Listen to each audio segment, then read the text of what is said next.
లక్ష్మీమాత నువ్వు ఎల్ల లోకాలలో ఏలిక దానిపై పరిపాలించుదువుగాక అని ఆశీర్వచనం చేశారు.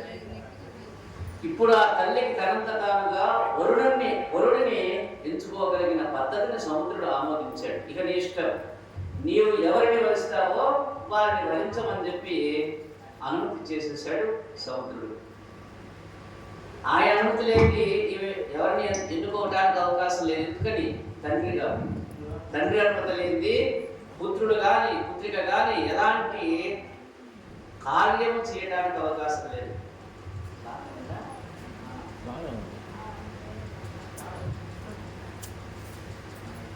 ఆమె చేతికి ఒక చెంగల్లో పూదండ చెప్పారు. ఇప్పుడు దండ పట్టుకొని ఎవరి మడిలో వేయాలి అని బయలుదేరుతుంది. లక్ష్మీదేవికి సంబంధించిన, ఎందుకంటే ఆమె ఇంకా జగత్తు కంతటికి తల్లి కూర్చుంది ఇప్పుడు. ఎందుకని ఈ లోకంలో ఉండేటువంటి పెద్దవాళ్ళందరూ కూడా ఆమె ఆమోదించారు, ఆమెకి సమర్పించారు అనేక రకాలైనటువంటి బహుమానాలు. జగత్తునంతటికీ తల్లి నారాయణ వంక చూసింది. ఇలాంటి వాడు నాకు భర్త కావాలని చెప్పి అనుకుంది. తామర పువ్వుల వంటి కన్నులు ఉన్న శ్రీమన్నారాయణుడు ఏమి తెలియని వాడిలాగా చేతులు కట్టుకొని నిలబడ్డాడట. ఆ సందర్భంలో అమ్మవారు గబగబా సింహాసనం దిగి నడిచి ఆ యొక్క వనమాలని ఆయన మెడలో వేసేసింది. ఈ సమయంలో అమ్మవారు అందరినీ చూసింది కానీ రాక్షసుల వైపు చూడరా. అంతే, ఏమైపోయినా రాక్షసులు, దరిద్రుడైపోయినాడు. ఎవరైనా ఒప్పుకుంటామా రాక్షసులు అనేటువంటి మాట వింటే అదే దారిద్రం. అసలు ఆ మాటనే ఒప్పుకోకపోవడమే దరిద్రం.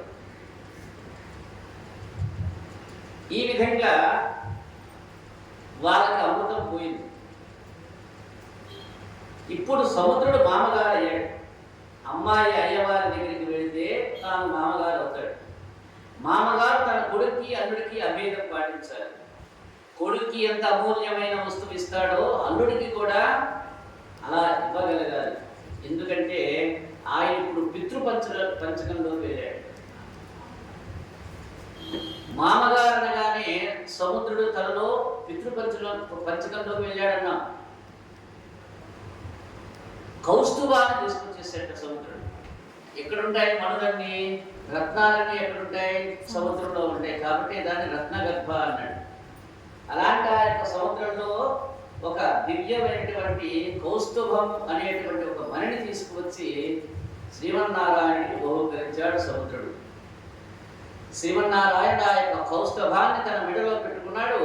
ఒక పక్క శ్రీవత్సము, మరోవైపు కౌస్తుభమని. ఈ రెండు చేత మరింత శోభాయమానంగా వెలిగిపోతూ ఉన్నాడు వరుడి రూపంలో ఉన్నటువంటి శ్రీమన్నారాయణ. ఈ సందర్భంలో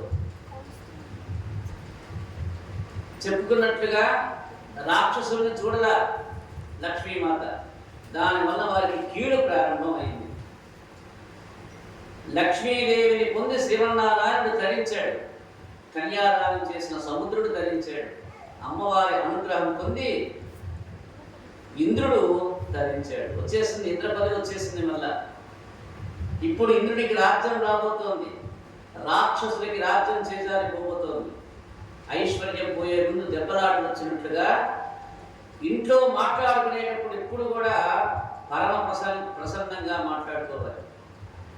నిత్యం కోట్లాట జరుగుతూ ఉందనుకోండి, అక్కడ లక్ష్మి ఉండదు, దారిద్ర్యం వచ్చేస్తుంది వెంటనే. అమృతం లభించే వరకు క్షీరసాగర మదనం నడుస్తూ ఉండాలి. మధ్యలో ఆగిపోకూడదు. ఈ ఒప్పందం ఎవరెవరికి? రాక్షసులకి, దేవతలకి. కాబట్టి ఈ తతంగం అంతా అయిపోయింది. లక్ష్మి నారాయణుడిని వరించింది. వారిద్దరూ ఒకటైపోయినారు. మరలా చిలకటం ప్రారంభించారు పాల సముద్రాన్ని. చివరి లక్ష్యం ఏమిటి? వీరికి అమృతం అనేటువంటిది రావాలి. అప్పటి వరకు చిలుకుతూనే ఉండాలి. సరే, చాలాసేపు చిలికిన తర్వాత అందులో శ్రీ మహావిష్ణువు అంశ కలిగినటువంటి వాడు, పచ్చని పట్టు వస్త్రాలు ధరించినటువంటి వాడు, కంపు కంఠుడు, శంఖ చక్ర కథ పద్మాన్ని ధరించి ఉన్నటువంటి వాడైన మహాపురుషుడు ఒకడు ఉద్భవించాడు. ఆ యొక్క పాల సముద్రంలోంచి ఆవిర్భవించాడు. ఆయన్ని ధన్వంతరి అని పిలిచారు. ఏమిటా ఆయన యొక్క గొప్పతనం అంటే వైద్య శాస్త్రానికి అంతటికీ ఆయన అధిదేవత అయినాడు. ధన్వంతరి అనుగ్రహం కలగడం చేత శరీరంలో ఉండే రోగాన్ని గుర్తించి ఆ రోగ నివారణ కావడానికి కావలసిన మందులని వైద్యులు నిర్ణయించి ఆ యొక్క ఔషధాన్ని చేస్తారు. ఆ ఔషధంలో ధన్వంతరి అనుగ్రహం ప్రకాశించడం చేత మనకి లోపల ఉన్నటువంటి శారీరక రోగం నశిస్తుంది. కాబట్టి మనకి శాస్త్రంలో, వైద్య శాస్త్రంలో ఒక ప్రామాణికమైనటువంటి ఒక శ్లోకం ఉన్నది.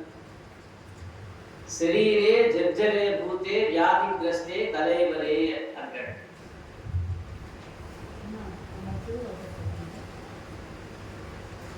శరీరే జర్జరే భూతే వ్యాధిగ్రస్తే కలైవరే.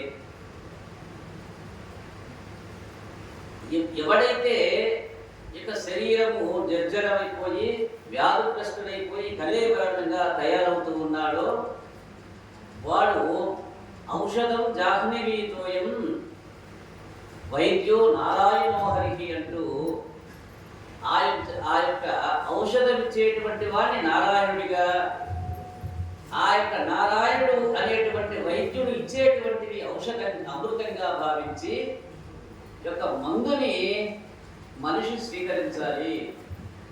ఇది శాస్త్ర ప్రామాణికంగా మనిషికి సూచించబడి ఉన్నటువంటి ఒక విషయం, ప్రధానమైనటువంటి విషయం.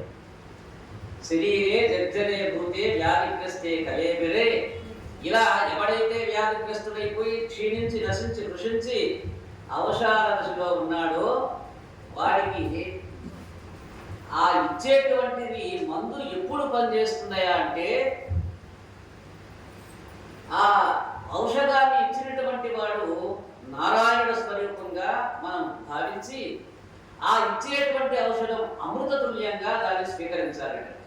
అప్పుడు అది యొక్క శరీరానికి వంటబట్టి ఆ యొక్క రోగ ఉపశమనం కలుగుతుందని చెప్పి మనకి శాస్త్రం చెప్తోంది.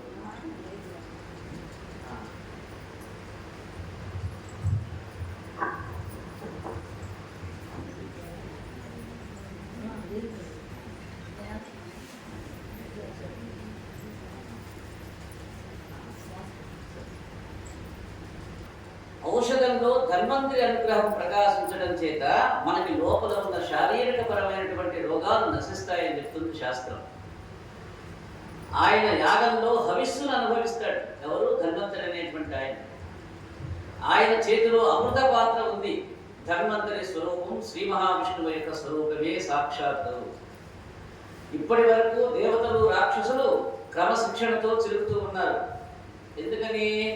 మనం అందరం ఒక దివ్యమైనటువంటి వస్తువుని అనుభవిస్తాము. దాన్ని అనుభవించాలంటే ఎలా ఉండాలి? క్రమశిక్షణతో ఉండాలని చెప్పి అందరూ చాలా చక్కగా ఈ యొక్క విషయాన్ని కొనసాగిస్తూ ఉన్నారు. తోక పట్టుకున్నటువంటి దేవతలు, తల పట్టుకున్నటువంటి రాక్షసులు ఎవరికి వాళ్ళే ఈ యొక్క క్రమంలో చక్కగా వారి యొక్క కార్యాన్ని కొనసాగిస్తూ ఉన్నారు. వారు దేనికోసమైతే చెబుతున్నారో అటువంటి అమృత పాత్ర వారి ఎదురుకుండా కనపడింది. కాసేపు ప్రయత్నం చేసేసరికి దేవతలతో కలిసి క్షీరసాగరాన్ని ధరించారు కాబట్టి అందులో దేవతలకి కూడా భాగం ఇవ్వాల్సి ఉంటుందనే విషయాన్ని రాక్షసులు మరిచిపోయినారు ఎప్పుడైతే అది బయటకు వచ్చిందో. ధన్వంతరి చేతిలో ఉన్న అమృత పాత్ర ఎవరి పడుకు వాళ్ళు ముందుగా అమృతం తాగేద్దామని చెప్పి ఆ కుండ పట్టుకొని సముద్ర పొట్టుకి పరిగెడుతూ ఉన్నారు. వారిలో వారు బలాన్ని కలిగిన వారు ఆ యొక్క పాత్ర పట్టుకొని పరిగెడుతూ ఉంటే అమంగళకరమైన కలహం అతిశయించింది వాళ్ళలో. చూడండి, మనమందరం తాగుదామని చెప్పి చేసినటువంటి ప్రయత్నం వారి యొక్క ఆశకు ఫలితంగా ఏమైపోయింది? కలహం ప్రారంభమైంది. ముందు నేను తాగిస్తా అని చెప్పి రాక్షసులు అమృత పాత్ర పట్టుకొని పారిపోతూ ఉంటే దేవతలు ఇక అది మనం చేజారిపోయిందని చెప్పి నైరాశ్యానికి గురై ఈ కార్యం మన వల్ల కాదనేటువంటి నిర్ణయానికి వచ్చి ఆ కాగల కార్యాన్ని ఎవరికప్పు చెప్పారు? మళ్ళా శ్రీమన్నారాయణకి అప్పు చెప్పేసేసారు. అప్పుడు పరమాత్మ మోహిని రూపాన్ని స్వీకరించాడు. ఇప్పుడు ఎప్పుడైతే యొక్క అతి అద్భుతమైనటువంటి యొక్క కార్యాన్ని సఫలం చేయాలి అనేటువంటి సంకల్పంతో ఆయన అక్కడే ఉన్నాడు. ఏం జరగబోతోంది? అమృత భాండాన్ని పట్టుకున్నటువంటి రాక్షసులు దాన్ని తన్నుకుపోయినారు. అక్కడ వారు తన్నుకొని ఎవరికి వాడే ఒకడే తాగాలని చూస్తూ ఉన్నాడు. ఇప్పుడు దేవతలంతా మళ్ళా మొరపెట్టుకున్నారు, అయ్యా మా పని ఏమిటి, ఇదిగో వచ్చిన దాన్ని వాళ్ళు తన్నుకుపోయినారని చెప్పి తెలియజేశారు. ఇప్పుడు మోహిని అవతారాన్ని దాల్చాడు శ్రీమన్నారాయణుడు. ఎప్పుడైతే మోహిని తన యొక్క దివ్యావతారాన్ని అక్కడ ప్రదర్శన చేశాడో, ఎప్పుడైతే ఆమె యొక్క అత్యంత లావణ్యకరమైనటువంటి శరీరాన్ని ఈ రాక్షసులు చూశారో, చూడండి కొంతమంది బుద్ధి ఎలా ఉంటుంది అంటే అప్పటికప్పుడు మారిపోతూ ఉంటుంది. లేకుంటే ఏది కొత్తది వస్తే అటువైపు పరిగెడుతూ ఉంటుంది. ప్రస్తుతానికి అప్పటికి బాగా కనపడింది అనుకోండి, అటువైపు వెళ్ళిపోతుంది. వాడి వెనక ఇంకొకటి కొత్తది కనపడింది అనుకోండి, దాని వైపు వెళ్ళిపోతుంది.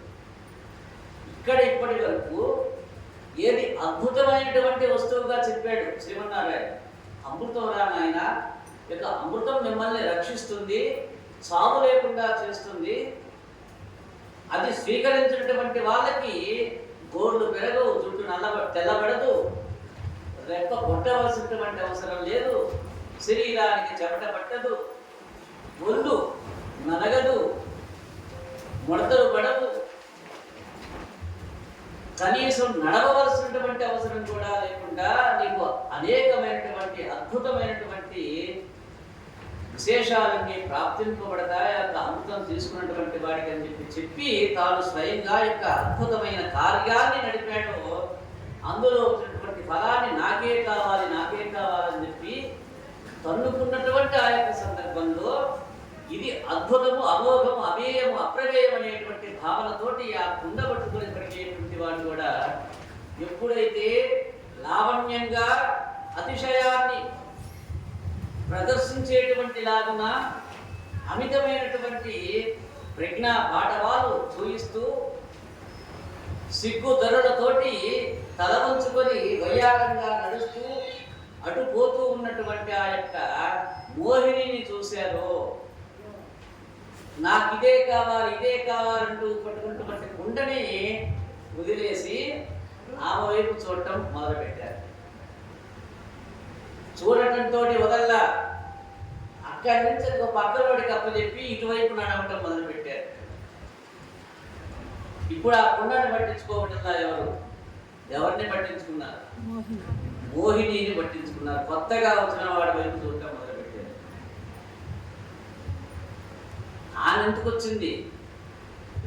వీడు అక్కడి నుంచి ఇటు తప్పించడానికి వచ్చిన ఆమెకైనా ఈయన మీద ప్రేమ, రాక్షసుల మీద ప్రేమ ఉందా ఆమెకి? వచ్చినటువంటి లేదు.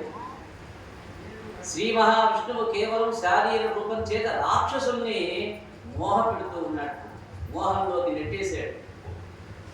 వాక్కు చేత సత్యాన్ని చెప్తూ ఉన్నాడు. అయా మీరేదో పాత్ర పట్టుకొచ్చి అందులో ఉన్నదాన్ని పంచమని చెప్పి నన్ను అడుగుతూ ఉన్నారు. ఈ లోపల ఏం జరిగిపోయిందట? ఇది అటు చేరి ఆ చివర పట్టుకున్నవాడు కూడా తీసుకొచ్చి ఈమె దగ్గరకు వచ్చేసాడు.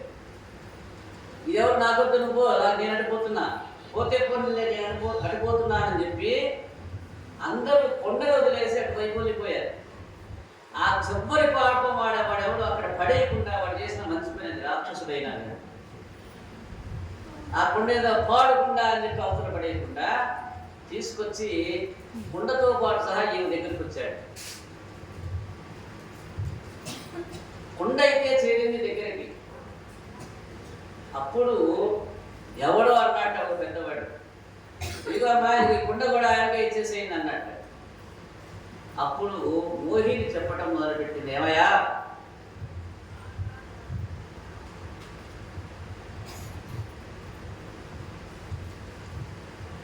ఎవరు ఈవితో బాగా మాట్లాడి ఈవిని వసూలు చేసుకోగలరు అనేటువంటి పోటీ అక్కడ వచ్చిందట మళ్ళా వీళ్ళకి. ఇక్కడ మహావిష్ణువు కేవలం ఏం చూపిస్తూ ఉన్నాడు? తన యొక్క మాయ శరీరాన్ని వాళ్ళకు చూపిస్తూ ఉన్నాడు. మోహిని అంటే ఏమిటంటే మాయే, మాయే మోహిని. ఇప్పుడు తన యొక్క శరీరం చేత మోహంలో పడేశాడు రాక్షసులందరినీ కూడా. ఆమె చెప్తూ ఉంది, మీరు ఏదో పాత్ర పట్టుకొచ్చందులో ఉన్న దాన్ని పంచమని చెప్పి నన్ను అడుగుతున్నారు. నిజంగా వాళ్ళు అడగల. మోహంలో పడివేసి ఇప్పుడు తను చెప్పిందే వాళ్ళు నిజమే అని అనిపిస్తుంది. అదే మోహం అంటే, అదే మాయ అంటే. కానీ మిమ్మల్ని చూస్తే నాకు మాట చెప్పాలని అనిపిస్తుందయా, మీకు అర్థమైతే బాగుపడతారు, లేకుంటే మీ ఇష్టం, చెప్పమంటారా వద్దా అన్నారు. అంత అందంగా ఉన్నామే, ఓ అంటే ఓ అనాల్సిందే, ఈ అంటే ఈ అనాల్సిందే, ఊ అంటే కదా. కాబట్టి నిజమా, నాకు మంచిది చెప్తారా, మాకు మంచి చేస్తారా, అయితే సరే అన్న. ఏం చెప్తావో చెప్పుకోండి వింటాము అని చెప్పి అనేసారు అందరూ కూడా. ఈ యొక్క రాక్షసులంతా కూడా తన ధర్మపత్తి ఎందు అనురాగం ఉండడం ఎప్పుడు దోషం కాదు. కానీ అర్థం లేని ఒక భావన పెంచుకోవడం చాలా ప్రమాదకరం.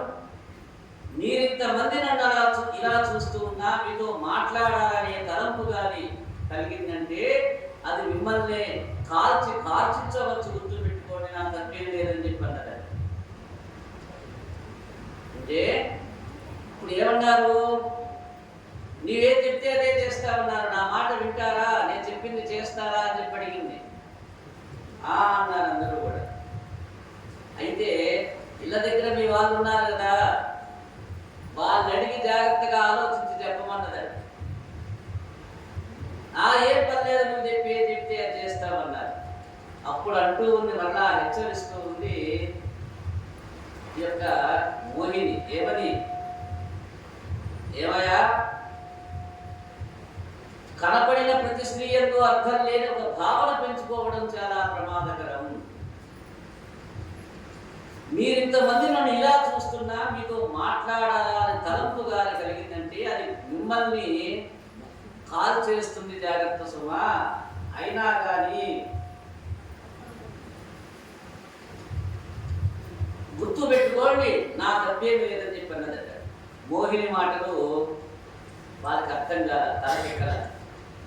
ఎందుకంటే వాళ్ళంతా ఎలా ఉన్నారు? ఇప్పుడు కామానికి ఋషులై, బలహీనమైనటువంటి మనస్సు గల వాళ్ళై మోసపోవడానికి సిద్ధంగా ఉన్నారు. కాబట్టి మనకి చెప్పినట్లుగా ఏదైతే ఈ అరిషడ్ వర్గాలు ఉన్నాయో, మొట్టమొదటి కామం.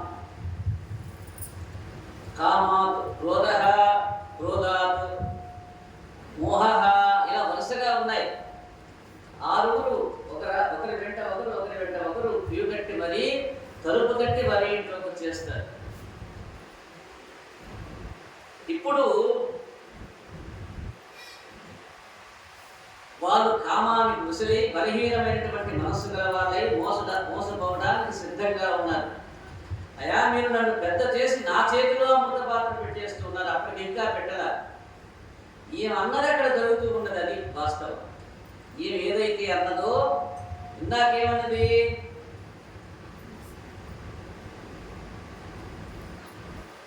మీరందరూ నన్ను చేయమని చెప్తూ ఉన్నారేమో అన్నది.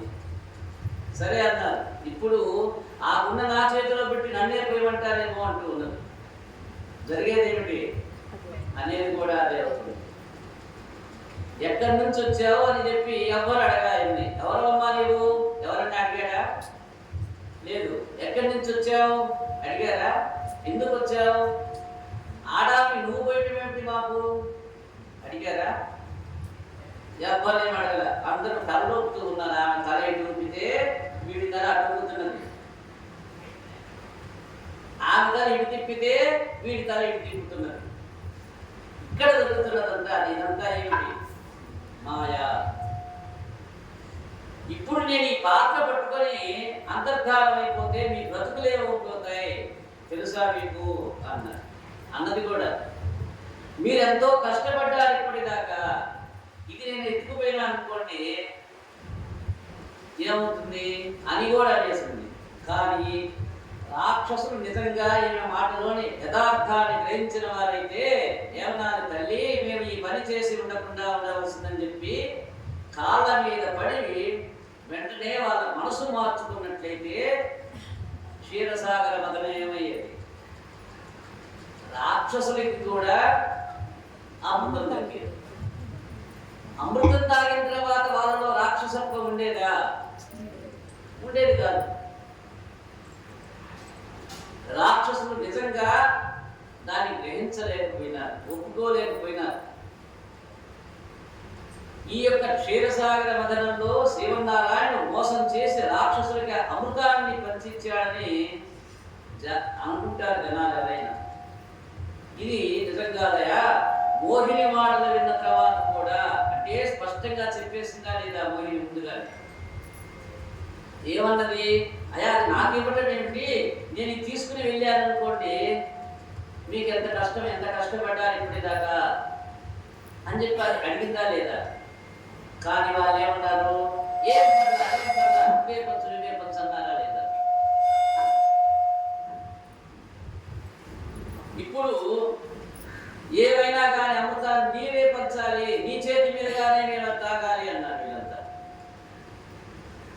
అప్పుడు అన్నదట ఆ యొక్క మోహిని అవతారం శ్రీమన్నారాయణుడు, అయ్యా దేనికైనా శుచి శుభ్రత ఉండాలి,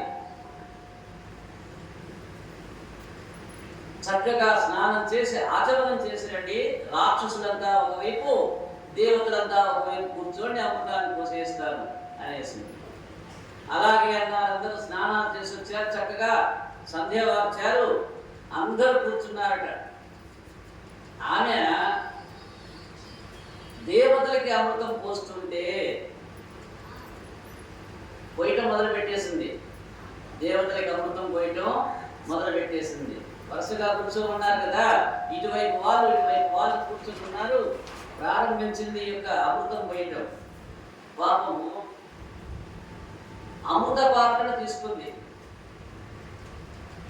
తీసుకొని అమృతం పోస్తూ ఉంటే, అంటే ఇటు వరుస దేవతలు కూర్చున్నారు అనుకోండి, ఇటువైపు రాక్షసులు కూర్చున్నారు. ఆమె వాళ్ళకి పోయటానికి ఎటువైపు తిరుగుతుంది? దక్షిణం తిరగాలి. వీళ్ళకేం కనిపిస్తుంది? అప్పుడు ఆ పృష్ఠ భాగం కనిపిస్తూ ఉంది. అది కనిపించగానే వీళ్ళు ఏమైపోయినారట, అదేంటో ముందు అనుకోస్తావు, ముందు మాకు పోయిపోయినంటే పడగాలి కదా సహజంగా, దాన్ని మర్చిపోయినారట. ఆమె శరీర పృష్ఠ భాగం రాక్షసులు కనబడుతుంటే వాళ్ళు దానికి తృప్తి పడిపోయారు. వీళ్ళలో ఎవరికి అమృతం మీద దృష్టి లేదు. ఇప్పుడు కేవలం మోహిని యొక్క శరీరం మీద మాత్రమే వారికి మనస్సు పడిపోయింది. ఆవిడ అంగాంగాల మీద దృష్టి ఉంది. అదే వారి పతనానికి కారణమైపోయింది. అమృతాన్ని పోగొట్టుకున్నారు. తమ మరణాన్ని వారే కొని తెచ్చారు. రాక్షసులకు ఉన్న కామ బలహీనత చేత మొత్తం జాతిని వాళ్ళు పోగొట్టుకున్నారు. అప్పటికి ఇప్పటికీ కామానికి లొంగిపోయే బలహీనతని యొక్క ఎవరికైతే తమోగుణ సంపన్నత ఉన్నదో వాడు దాని చేతనే మొట్టమొదట ఓడిపోతూ ఉన్నాడు. ఆ యొక్క సమాజంలో మోహిని దేవతల వైపు పవిత్రంగా కనపడుతోంది, రాక్షసుల వైపు మోహజనకంగా కనపడుతోంది. దీన్ని ఈ యొక్క రాక్షసుల్లో ఒకవైపు కూర్చున్నటువంటి వాడు ఒకడు గ్రహించాడు.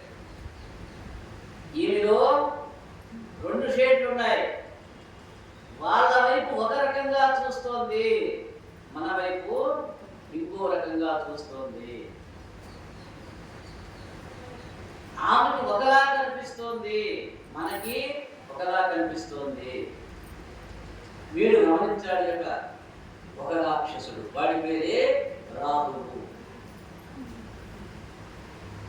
మోహిని తమని మోసం చేస్తుందని చెప్పి గ్రహించాడు. ఆయన వెళ్ళి చిన్నగా ఇందులోంచి తప్పుకొని వెళ్ళి కాస్త సౌమ్యంగా కనపడుతూ వెళ్ళి దేవతల పంక్తిలో కూర్చున్నాడు. కానీ ప్రవృత్తి చేత రాక్షసుడే వీడు. ఆయన వెళ్ళి దేవతల వైపు కూర్చున్నాడు. ఆవిడ రాహువు దగ్గర కూర్చున్నాడు.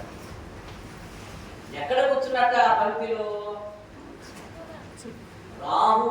ఈ యొక్క రాహు అనేటువంటి వాడు ఇక్కడి నుంచి లేచి ఆ పంక్తిలో సూర్యచంద్రుల పక్కన చేరాడు.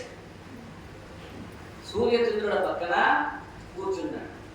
వాళ్ళిద్దరికి అమృతం పోస్తున్నప్పుడు వాళ్ళు రాహువుని సూచిస్తూ అన్నారట, వాడు రాక్షసుడు, వాడికి అమృతం పోయొద్దు అని చెప్పి చిన్నగా సైగ చేశారు. ఎవరు? సూర్యచంద్రుడు ఇద్దరు. ఎవరికి? మోహిని. నా పక్కన కూర్చున్న వాడు రాహు, వాడికి పోయింది జాగ్రత్త అంటూ ఉన్నాడు. శ్రీమన్నారాయణ దీన్ని కనిపెట్టాడు. అంటే ఈయన దృష్టి ఇటువైపు ఉన్నది. ఎటువైపు? రాక్షసుల వైపు. ఆ చూడకపోతే వీళ్ళు గమగమలేసి వచ్చి దాన్ని రాకపోతారు మళ్ళా. అందుకని ఇటువైపు చూస్తూనే ఉండాలి ఆమె, అటువైపు పోస్తూ ఉండాలి. కాబట్టి రాహుని ఎప్పుడైతే ఒక సూర్యచంద్రుడు హెచ్చరించారో, రాహువు రాక్షసుడైనా కానీ మోహిని రూపంలోని విష్ణువు అమృతం పోసాడు తప్ప పంక్తి నుండి లేవకుండా ఆపలేదు. పోసేసాడు. నువ్వు లేవా ఇటు అటు వెళ్ళిపోని చెప్పల్లా. ఇప్పుడు రాహువుని రాహువు అమృతం తాగాడు. అప్పుడు తాగిన అమృతం కిందికి దిగిందంటే ఏమైపోతాడు? రాక్షసి కూడా అమృతం తాగేసినట్టు అవుతుంది. ఈ యొక్క రాక్షస శరీరము అమృతత్వాన్ని పొందేస్తుంది. అతనికి రాక్షస ప్రవృత్తి అంటే, ఒకవేళ వీడు అమృతం దాగి సూర్యుడిగా మారినా కానీ వాడి ప్రవృత్తి అలానే ఉండిపోతుంది. ఇది ప్రమాదకరమైనటువంటి విషయాన్ని గ్రహించి వెంటనే తన యొక్క సుదర్శనాన్ని ప్రదర్శించాడు శ్రీమన్నారాయణ. ధర్మాన్ని ఆవిష్కరించాడు. సుదర్శనాన్ని వినియోగించి ఆ యొక్క తలని నరికేసేసాడట పరమాత్ముడు. పరమాత్మ ఏకకాలంలో ధర్మాన్ని ఆవిష్కరించాడు. ఇక్కడ అమృతంతో కూడినందువల్ల తల నిర్జీవంతారే, మొండెం మాత్రం కింద పడిపోయింది. చూడండి, ధర్మము అధర్మము రెండు చక్కగా ప్రయోగించాడు. ఇదే, ఈ తత్వమే శ్రీమన్నారాయణుని భగవంతుడిగా మార్చింది. తనేమో నిర్జీవంగా ఉండిపోయింది, మొండెమేమో కింద పడిపోయింది. పంక్తి ఎందుకు కూర్చున్న వాడికి అమృతం పోయడం ధర్మం. రాక్షసుడు బ్రతికి ఉంటే ప్రమాదం తెస్తాడు కాబట్టి నిర్జించడం ధర్మం. శిరస్సు అమృతం తాగిందని బ్రహ్మగారు నవగ్రహాల్లో ఒక గ్రహస్థానాన్ని ఇచ్చి రాహువుని అంతరిక్షంలో నిక్షేపించాడు. ఆనాడు సైగ చేసినందుకు గాను రాహువు సూర్యచంద్రుని ఇప్పటికీ గ్రహణ రూపంలో పట్టుకుంటూ ఉంటాడు. అదే మనం చూసేటువంటి సూర్య చంద్రగ్రహణం. తదనంతరం మోహిని వరుసగా దేవతలకు అమృతం పోసేసి రాక్షసుల వైపు తిరిగి అమృతం అయిపోయినట్లుగా కుండ తిప్పి చూపించేసింది. అయిపోయింది, మొత్తం అవి లేదని. అప్పుడు రాక్షసుడు దేవతలతోటి యుద్ధం మొదలుపెట్టారు. మళ్ళా మోహిని స్వరూపం అంతర్ధానం అయిపోయింది. ఆమె వచ్చిన పని అయిపోయింది, ఆమె వెళ్ళిపోయింది. చాలా రోజుల పాటు యుద్ధం జరిగింది. అందులో నముచి అనేటువంటి వాడు అక్కడ బయలుదేరాడు. వాడు దేవేంద్రుడితో బ్రహ్మాండమైన యుద్ధం చేశాడు చాలా రోజులు. దేవేంద్రుడు వారి యొక్క పరాక్రమం చూసి ఆశ్చర్యపోయి వీడిగా చనిపోతాడని చెప్పాడు గట్ట పెద్దవాళ్ళని. అప్పుడు వాడు తడి లేని పొడి లేని వస్తువుతో మాత్రమే చనిపోయేలా బలం పొందాడయా, అందుకని వాడికి తడి పొడి లేని వస్తువుతో పట్టాలి అని చెప్పేసేసారు. అప్పుడు ఇంద్రుడు తన యొక్క వజ్రాయుధాన్ని సముద్రపు నురుగులోకి తీసుకువెళ్ళి అటు ఇటు తిప్పాడు.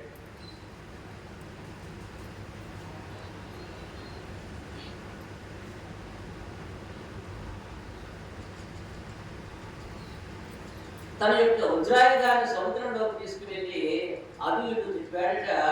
నురుగు తడి పదార్థం కాదు, గుర్తించాలి మనం. ఏమవుతుంది? పగిలిపోగానే ఆవిరైపోతుంది. కాబట్టి ఆ నురుగులో అలా అటు ఇటు తిప్పేసేసాడు. పొడి పదార్థం కాదు, తడి పదార్థం కాదు. అలా ప్రయోగించేసరికి నముచి చచ్చిపోయాడు. దీన్ని ఒక కథగా కాకుండా అంతకు మించిలో తెలుసుకోవాల్సింది చాలా ఉందన్నాడు పోతనామాత్రుడు భాగవతంలో. కష్టం వచ్చినప్పుడు దేవతలు శ్రీమన్నారాయణ ప్రార్థన చేశారు. కష్టం వచ్చినా సుఖం వచ్చినా పరమాత్ముడిని ప్రార్థన చేయడం అనేటువంటిది యొక్క హైందవ ధర్మంలో ఒక భాగంగా తీసుకోమని చెప్తుంది మనకి శాస్త్రం. క్షీరసాగరం అనేది ఒక పాలకుండ, అది మన హృదయం అందే ఉన్నదయా. భగవంతుడు ఇక్కడే ఉన్నాడు, ఎక్కడో లేడు. పాలకుండ నీవై ఉంటే నీకు అశాంతి ఎందుకుంది అంటే, పాలకుండను విడిచిపెట్టి నీవు లోకం చుట్టూ తిరుగుతున్నావు. ఏది శాంతినిస్తుందో దాన్ని పట్టుకుంటే నీవు శాంతిని పొందుతావు. బయట తిరిగితే అంత శాంతితో పొందుతావని చెప్పి మనకి యొక్క క్షీరసాగర మదనం యొక్క చరిత్ర ద్వారా అర్థమవుతూ ఉంది. ఇక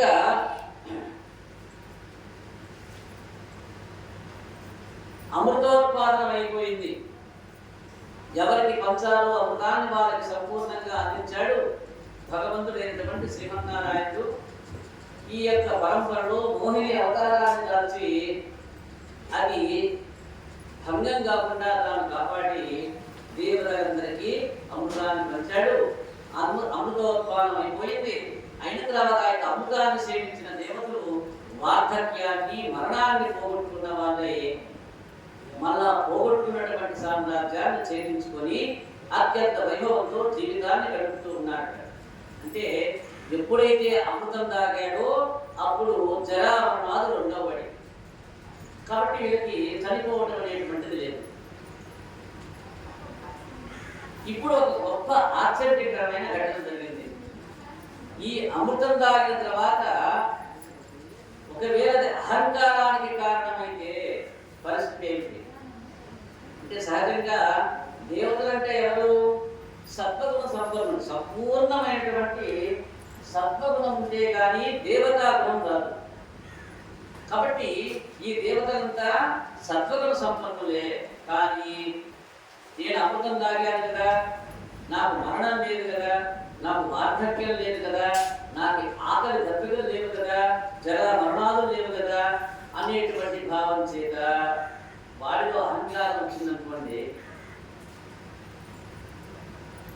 పరిస్థితి ఏమిటప్పుడు ఈ అనుమానాన్ని తీర్చడానికి కాలగమనంలో ఉత్థాన పతనాలు జరుగుతూ ఉంటాయి జీవుడికి. ఉత్థాన పతనం అంటే ఒకప్పుడు పైకి లేవడం, మరొకసారి కింద పడిపోవడం. ఈ ఉత్థాన పతనాలు ఉండాలి ఒక జీవి యొక్క జీవన ప్రమాణ కాలంలో. ఇప్పుడు రాక్షసుడికి నాయకత్వం వహించినటువంటి బలిచక్రవర్తి యుద్ధంలో ఓడిపోయాడు. ఆయన యుద్ధంలో ఓడిపోయినందుకు బెంగలేదు ఆయనకి. తన గురువైనటువంటి శుక్రాచార్యుల వారి వద్దకు వెళ్ళి పాదాలు పట్టుకున్నాడు.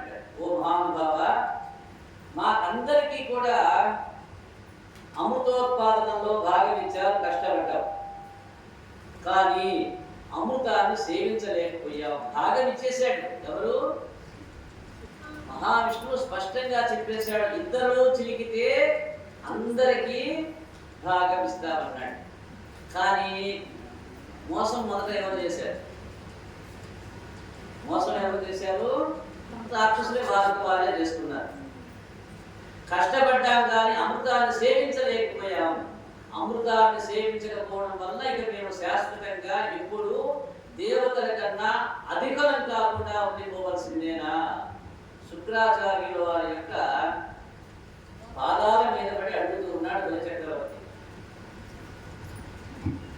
అమృతం దాగిన వారిని కూడా ఓడించగల శక్తి మాకు మీ పాదాల నుండి వస్తుందని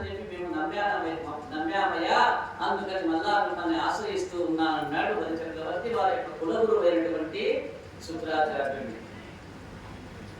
అందుకని మీరు మమ్మల్ని ఆ స్థితికి తీసుకువెళ్ళాలి. నేను పరిపూర్ణమైన విశ్వాసంతో మీ పాదాలు బట్టి ప్రార్థన చేస్తూ ఉన్నాను ఓ గురువరిగా అని చెప్పి ఆయన పాదాల మీద పడి వేడుకుంటూ ఉన్నాడు బలిచక్రవర్తి. ఇప్పుడు మనకు ఒక అనుమానం రావాలి, గురుశక్తి గొప్పదా అమృతం గొప్పదా? ఈ విషయం తెలుసాలి. అప్పుడు అన్నాడు శుక్రాచార్యుల వారయ్యా, ఇప్పుడు నేను మీతో ఒక యాగం చేయిస్తా. దీనికి విశ్వజిత్యాగం అని చెప్పి పేరు పెట్టాను అని ఆ యొక్క విశ్వజిత్యాగం గురించి దాన్ని తెలియజేసి బలిచక్రవర్తి చేత ఆ యొక్క విశ్వజిత్యాగం చేయించడం మొదలుపెట్టారు. యాగానికి ఫలితం ఏమిటి? యాగం ఎవరి గురించి చేస్తారు? యజ్ఞో వై విష్ణు కదా. యజ్ఞం చేస్తే ఎవరికి వెళ్తుంది? ఆ యొక్క హవిస్సు ఆయనకి చెందవలసిందే. యజ్ఞో వై విష్ణు అన్నట్టుగా ఫలితం విష్ణువే ఇవ్వాలి. విశ్వజిత్యాగం నడుస్తోంది. అది పరిపూర్ణమయ్యేసరికి ఆ యాగగుండంలో నుండి ఒక బంగారు రథం బయటకు వచ్చేసింది. బలిచక్రవర్తి మొదలుపెట్టాడు. అలా యాగం పరిపూర్ణమయ్యేసరికి బంగారు రథం మీద ఒక బంగారు రథం బయటకు వచ్చింది. దాని మీద ఒక బంగారు వస్త్రం కప్పబడి ఉంది. సింహం గుర్తుగా కలిగిన పతాకం ఒకటి ఎగురుతోంది. అద్వితీయమైన అక్షయ పూరీనాల దండ వచ్చింది. ఒక గొప్ప ధనస్సు వచ్చింది. శుక్రాచార్యుల వారి అనుమతి మేరకు బలిచక్రవర్తి ధనుస్సు అందుకున్నాడు. ఆ యొక్క ధనుస్సును స్వీకరించాడు బలిచక్రవర్తి. అసలు బలిచక్రవర్తి ఎవరు? దైత్యరాజు. వీరి ఏ వంశం వారు? స్వయంగా ప్రహ్లాదుడికి మనవడు యొక్క బలిచక్రవర్తి. ప్రహ్లాదుడి యొక్క కుమారుడు విరోచనుడు. విరోచనుడి యొక్క కుమారుడు బలిచక్రవర్తి. ఈ యొక్క విరోచనుడి కుమారుడు బలిచక్రవర్తి ఆయన వచ్చి ఒక స్వర్ణ పుష్పమాల బలిచక్రవర్తి మెడలో వేశాడు. శుక్రాచార్యుల వారు అనుగ్రహంతో అమృతం తాగిన వారిని ఓడించడం అనేది బలిచక్రవర్తి యొక్క కోరిక. విశ్వజిత్యాగం ఫలించింది. స్వర్ణ పుష్పమాలను మెడలో వేసుకొని దివ్య రథానికి అమరావతి మీదకి దండయాత్రకి వెళ్ళాడు బలిచక్రవర్తి. శుక్రాచార్యుల వారి యొక్క ఆశీర్వాదం అందుకుని ఇంద్రుడికి తెలిసిపోయింది వార్త. వచ్చేస్తూ ఉన్నాడు బలి. వారి గురువు గారైనటువంటి శుక్రాచార్యుల వారి యొక్క నేతృత్వంలో ఆయన కాశీ ఫలాన్ని అందుకుని విశ్వజిత్యాగాన్ని పరిపూర్ణత చేసి ఆ యొక్క విశ్వజిత్యాగం యొక్క ఫలము ద్వారా అమితమైనటువంటి శక్తితో బల సంపన్నతతో అమరావతి మీద దండయాత్ర చేస్తూ ఉన్నాడు. ఇప్పుడు నేను యుద్ధం చేయగలనా అనుమానం చేసింది ఇంద్రుడే. శుక్రాచార్యుడు బలిచక్రవర్తి చేత విశ్వజిత్యాగం చేయించాడట. ఆయన శక్తి తత్వ వేయడానికి లేదు. ఇప్పుడు తన సలహా నిమిత్తం గురువు గారి దగ్గరికి వెళ్ళాలి అనుకుని దేవతలతో కలిసి తన యొక్క గురువు గారైనటువంటి బృహస్పతి వారి దగ్గరికి వెళ్ళాడు. దేవతలు ఉద్దేశించంటూ ఉన్నాడు ఆయన. ఈ వేళ బలిచక్రవర్తి శుక్రాచార్యుల వారి అనుగ్రహం పరిపూర్ణంగా దక్కింది. నాకు తెలిసినంత వరకు బలిచక్రవర్తిని ఇప్పుడు ఓడించగలవాడు సృష్టిలో ఇద్దరే ఉన్నారయా. ఒకడు పరమశివుడు, రెండు కేశవుడు. ఈ ఇద్దరే ఓడించాలి తప్ప ఇంకెవరు బలిచక్రవర్తిని ఓడించలేదు. కాబట్టి మనం ఆయన్నే ప్రార్థన చేద్దామని చెప్పి చిన్నగా వీళ్ళంతా కలిసి మహావిష్ణువుని ప్రార్థన చేశారు. అప్పుడు శ్రీమన్నారాయణ ప్రత్యక్షమై ఒక చిత్రమైన మాట చెప్పారు. అయ్యా, బృహస్పతి చెప్పింది యథార్థము. ఏ గురువుల అనుగ్రహంతో ఈ వేద బలిచక్రవర్తి ఈ స్థితిని పొందాడో మళ్ళా ఆ గురువుల అనుగ్రహానికే బలిచక్రవర్తి దూరం అవ్వాలి. అప్పటి వరకు వాడిని ఎవరు కూడా గెలవలేరు. సూత్రం, చిన్న సూత్రం. అందుకే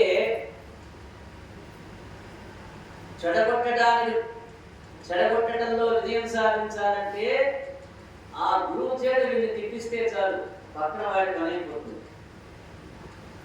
ఇది ఒక చిన్న సూత్రం స్పష్టంగా చెప్పేసేసాడు శ్రీమన్నారాయణుడు. ఏమన్నాడు? బృహస్పతి చెప్పింది యథార్థం. ఏ గురువుల అనుగ్రహంతో ఈ వేద బలిచక్రవర్తి ఈ స్థితిని పొందాడో మళ్ళా ఆ గురువు చేతనే వాడికి ఆ స్థితిని పోగొట్టించాలి. అంటే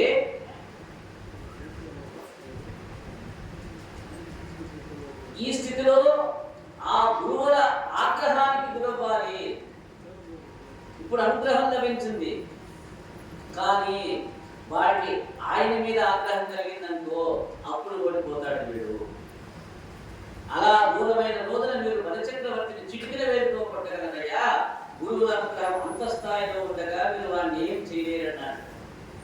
యుద్ధం చేయడం అనవసరం వాడితో, కాబట్టి మీరు అమరావతిని విడిచిపెట్టి వేషాలు మార్చుకొని పారిపోండి అని చెప్పి సలహా చెప్పాడు శ్రీమన్నారాయణుడు ఆ యొక్క దేవతలకు అందరికీ.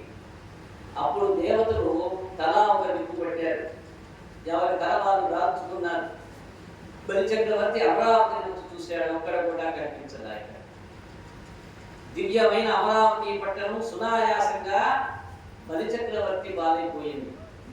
ఇంద్ర సింహాసనాన్ని అధిరోహించి కూర్చున్నాడు బలి అమరావతిలో. ఇక నుంచి ఎప్పుడైతే రాక్షసులు గద్దెనెక్కుతారో ఇక ఆ రాజ్యంలో యజ్ఞయాగాది క్రతువులు ఉండవు. గడ్డాలు మీసాలు పెంచుకొని కనపడిన వాడిని చంపేస్తాడు, బొట్టు పెట్టుకుంటే నరికేస్తాడు, తులసిమాల కనపడితే రక్కేస్తాడు. కాబట్టి అందరూ దాక్కున్నారు. ఏ యజ్ఞయాగాదికతో ఏమి చేసినా హరిస్సులు తనిఖీ ఇవ్వమని చెప్పి ఆజ్ఞాపించాడు. ఇప్పటి నుంచి మళ్ళీ అహంకారం ప్రారంభమవుతుంది, బలిచక్రవర్తి వైభవం కొనసాగుతోంది. అయితే ఇతను జన్మతః రాక్షసుడైనా కానీ ఇతనిలో ఒక గుణసంపద ఉన్నది. ఏమిటయ్యా గుణసంపన్నత అంటే ఇతను దాన ధర్మానికి పెట్టింది పేరు బలిచక్రవర్తి అంటే. అటువంటి బలిచక్రవర్తి రాజ్యం చేస్తూ ఉన్నాడు. ఇప్పుడు అమరావతిని ముఖ్య నగరంగా చేసుకుని భూలోకాన్ని పాలన చేశాడు. ఆయన రావణాసురుడి వంటి ఆగడాలను చేసిన వాడు కాదు. రావణాసురుడు ఏం చేశాడు? పరసతుల్ని తాను చెరబట్టాడు. కానీ ఆ యొక్క దుష్టత్వం లేదు వీడిలో. సంపూర్ణమైనటువంటి దాన ధర్మాలాధికంగా చేసినటువంటి వాడు మహాభక్తుడు. ఇటువంటి సమయంలో చిత్రమైన ఒక సంఘటన జరిగింది. పూర్వం కశ్యప ప్రజాపతికి ఇద్దరు భార్యలు, ఒకరు అదితి, రెండవ ఆమె దితి. ఇంద్రాదులేమో అదితి కుమారుడు, అంటే దేవతాగణమంతా. ఈ రోజున వాళ్ళు ఎక్కడున్నారు? అదితి కుమారుడు ఎక్కడున్నారు? దితి వంశంలోని వారైనటువంటి రాక్షసుల యొక్క రాజైన బలిచక్రవర్తి ద్వారా భయకంపితులై తలా ఒక దిక్కు పారిపోయి ఎక్కడో ఎవరి మానాన వారు తలదాచుకొని బ్రతుకుతూ ఉన్నారు. ఆవిడ బాధ భరించలేకపోతున్నాడు. తన భర్త అయిన కశ్యప ప్రజాపతికి చెప్పిందట. కశ్యప ప్రజాపతి గొప్ప బ్రహ్మజ్ఞాని. ఆయనకు నవ్వినప్పన్నాడు, అది ఈ భార్యలేమిటి, కొడుకులేమిటి, రాజ్యాలేమిటి, సింహాసనాలేమిటి, వడలేమిటి, ఇదంతా అయోమయంగా ఉందమ్మా. ఈ సంబంధాలకు ఒక శాశ్వతం ఉందని చెప్పి అనుకుంటూ ఉన్నావా నువ్వు? నేను అలా అనుకోవడం లేదు. ఉన్నది బ్రహ్మ ఒక్కడే అని చెప్పి అనుకుంటూ ఉన్నా. నీవు విష్ణుమాయ ఎందుకు పడిపోయావు? అందుకని ఈ రోజున నీ బిడ్డలు దితి బిడ్డలు అని చెప్పి రెండుగా కనపడుతూ ఉన్నారు. ఒకరికి ఐశ్వర్యం పోయింది, ఒకరికి ఐశ్వర్యం ఉన్నదని చెప్పి బాధపడుతూ ఉన్నారు. నేను ఒక మాట చెప్తూ ఉన్నా, ఈ ప్రపంచంలో కష్టంలో ఉన్న వారిని భగవంతుడు ఒక్కడే రక్షించగలడు. ఆయన్ని అడగాలి కానీ నన్ను అడుగుతావేమిటని చెప్పి ప్రశ్నించాడు. నిజంగా రక్షణ పొందాలి నీ కొడుకైన దేవేంద్రుడు, దేవతలు తిరిగి ఆ యొక్క సింహాసనాన్ని పొందాలి అని చెప్పి నీవు అనుకున్నట్లయితే మహానుభావుడైన ఆ యొక్క జనార్దన్ని పూజించు. ఆయన కానీ ప్రీతి చెందాడంటే నీ యందు ఆయన చేయలేనిది ఏమీ ఉండదమ్మా, సర్వేశ్వరుడైన నారాయణుని ప్రార్థించని చెప్పి వయోభక్షణము అనేటువంటి ఒక వ్రతాన్ని కల్పంతో ఆమెకు ఉపదేశం చేశాడు. ఈ వయోభక్షణం అంటే ఒక విచిత్రమైన గమ్మత్తైనటువంటి వ్రతం.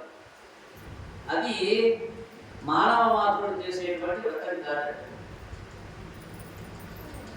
ఏమిటయ్యా వ్రత నియమాలు నిష్టలంటే, ముండపంది లేదా అడవి పంది తన యొక్క కూరతో పైకెత్తిన మట్టిని తీసుకురావాలి. దాన్ని గుడ్డుకు రాసుకుని స్నానం చేసి చాలా జాగ్రత్తగా 12 రోజులు ఆ యొక్క కల్పాన్ని ఉపాసన చేయాలి. అలా చేయగలిగితే, భగవంతుణ్ణి సేవించగలిగితే 12 రోజుల్లో శ్రీమన్నారాయణ యొక్క అనుగ్రహం కలుగుతుంది. ఇది వయోభక్షణం అనేటువంటి వ్రత నియమాలలో ఒకటి. కాబట్టి భగవంతుడైన శ్రీమన్నారాయణ అనుగ్రహం కోరిన నీవు ఆ యొక్క వ్రతాన్ని చేసినట్లయితే నీకు సంపూర్ణమైనటువంటి కామ్యము తీరుతుందని చెప్పేశాడు. భర్త మాటలను నమ్మి 12 రోజుల వ్రతం చేయగా శ్రీమన్నారాయణ ప్రత్యక్షమైనాడు. కానీ ఆయన కనబడితే తన కొడుక్కి రాత్రి ఇప్పించాలని వ్రతం చేస్తోంది. నిజంగా శ్రీమన్నారాయణ కనిపించేసరికి అదితి ఆయన రూపాన్ని కళ్ళతో చుళ్ళుకు తాగేసింది. చూడండి, అంటే నా కొడుకుల్ని రక్షించమని చెప్పడానికి వ్రతం చేస్తే ఆయన కనబడితే, ఆయన కనపడగానే తన గుండు మర్చిపోయి ఆయన రూపాన్ని తాగేసిందట కళ్ళతో. అంటే కామం కనిపించింది ఆయనలో. అలా దులుకు తాగేసరికి స్వామి అదితిని అన్నాడు, నీవు ఈ పూజ ఎందుకు చేశావమ్మా అని. అప్పుడు అంటుంది, స్వామి నా కుమారుడైన దేవేంద్రుడు రాజ్యభ్రష్టుడై ఉన్నాడు. నా కుమారుడికి రాజ్యం ఇవ్వవలసిందని చెప్పి అప్పుడు ప్రార్థించింది. అదికి నీ కుమారుడికి రాజ్యం ఇప్పిస్తాను అని నూరారా చెప్పల. ఇప్పుడు భగవంతుడు కోరటం కోరింది కానీ నూరారా పలకల. ఏమన్నాడా అంటే, నీ కుమారుడు ఇంద్రుడు కోడలు శశీదేవి బాధపడుతున్నారని అనుకుంటూ ఉన్నావు. కానీ వారందరూ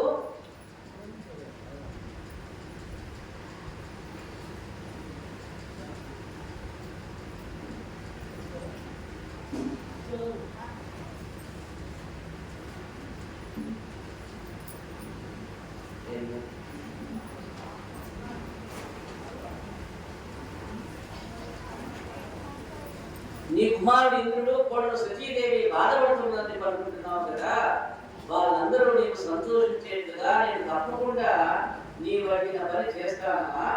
కానీ నాకు ఒక కోరిక ఉన్నది. చూడండి విచిత్రం ఇది. వ్రతం చేసింది ఎవరు? అదితి. ఎందుకు చేసింది? తన కొడుక్కి రాజ్యం కావాలి. ఎవరి గురించి చేసింది? ఆయన కనబడ్డాడు. ఇప్పుడు ఎవరు అడగాలి? అదితి భగవంతుడైనటువంటి శ్రీ మహావిష్ణువుని తన యొక్క కోరిక తీర్చమని అడగాలి. కానీ విచిత్రంగా ఇప్పుడు భగవంతుడు అదితిని వరం అడుగుతూ ఉన్నాడు. చూడండి ఎంత ఆశ్చర్యం.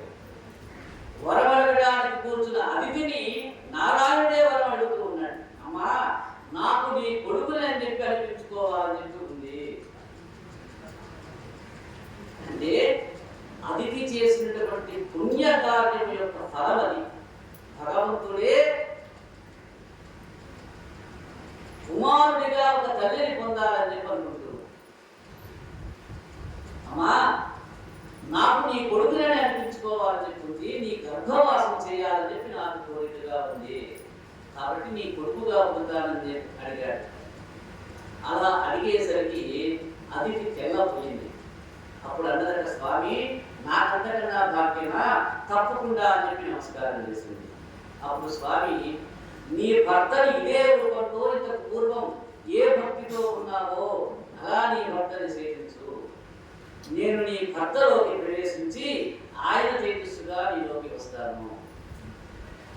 నేనే నీ భర్త శరీరంలోకి ప్రవేశించి ఆయన తేజస్సుతో నీలోకి వచ్చేస్తానన్నాడు.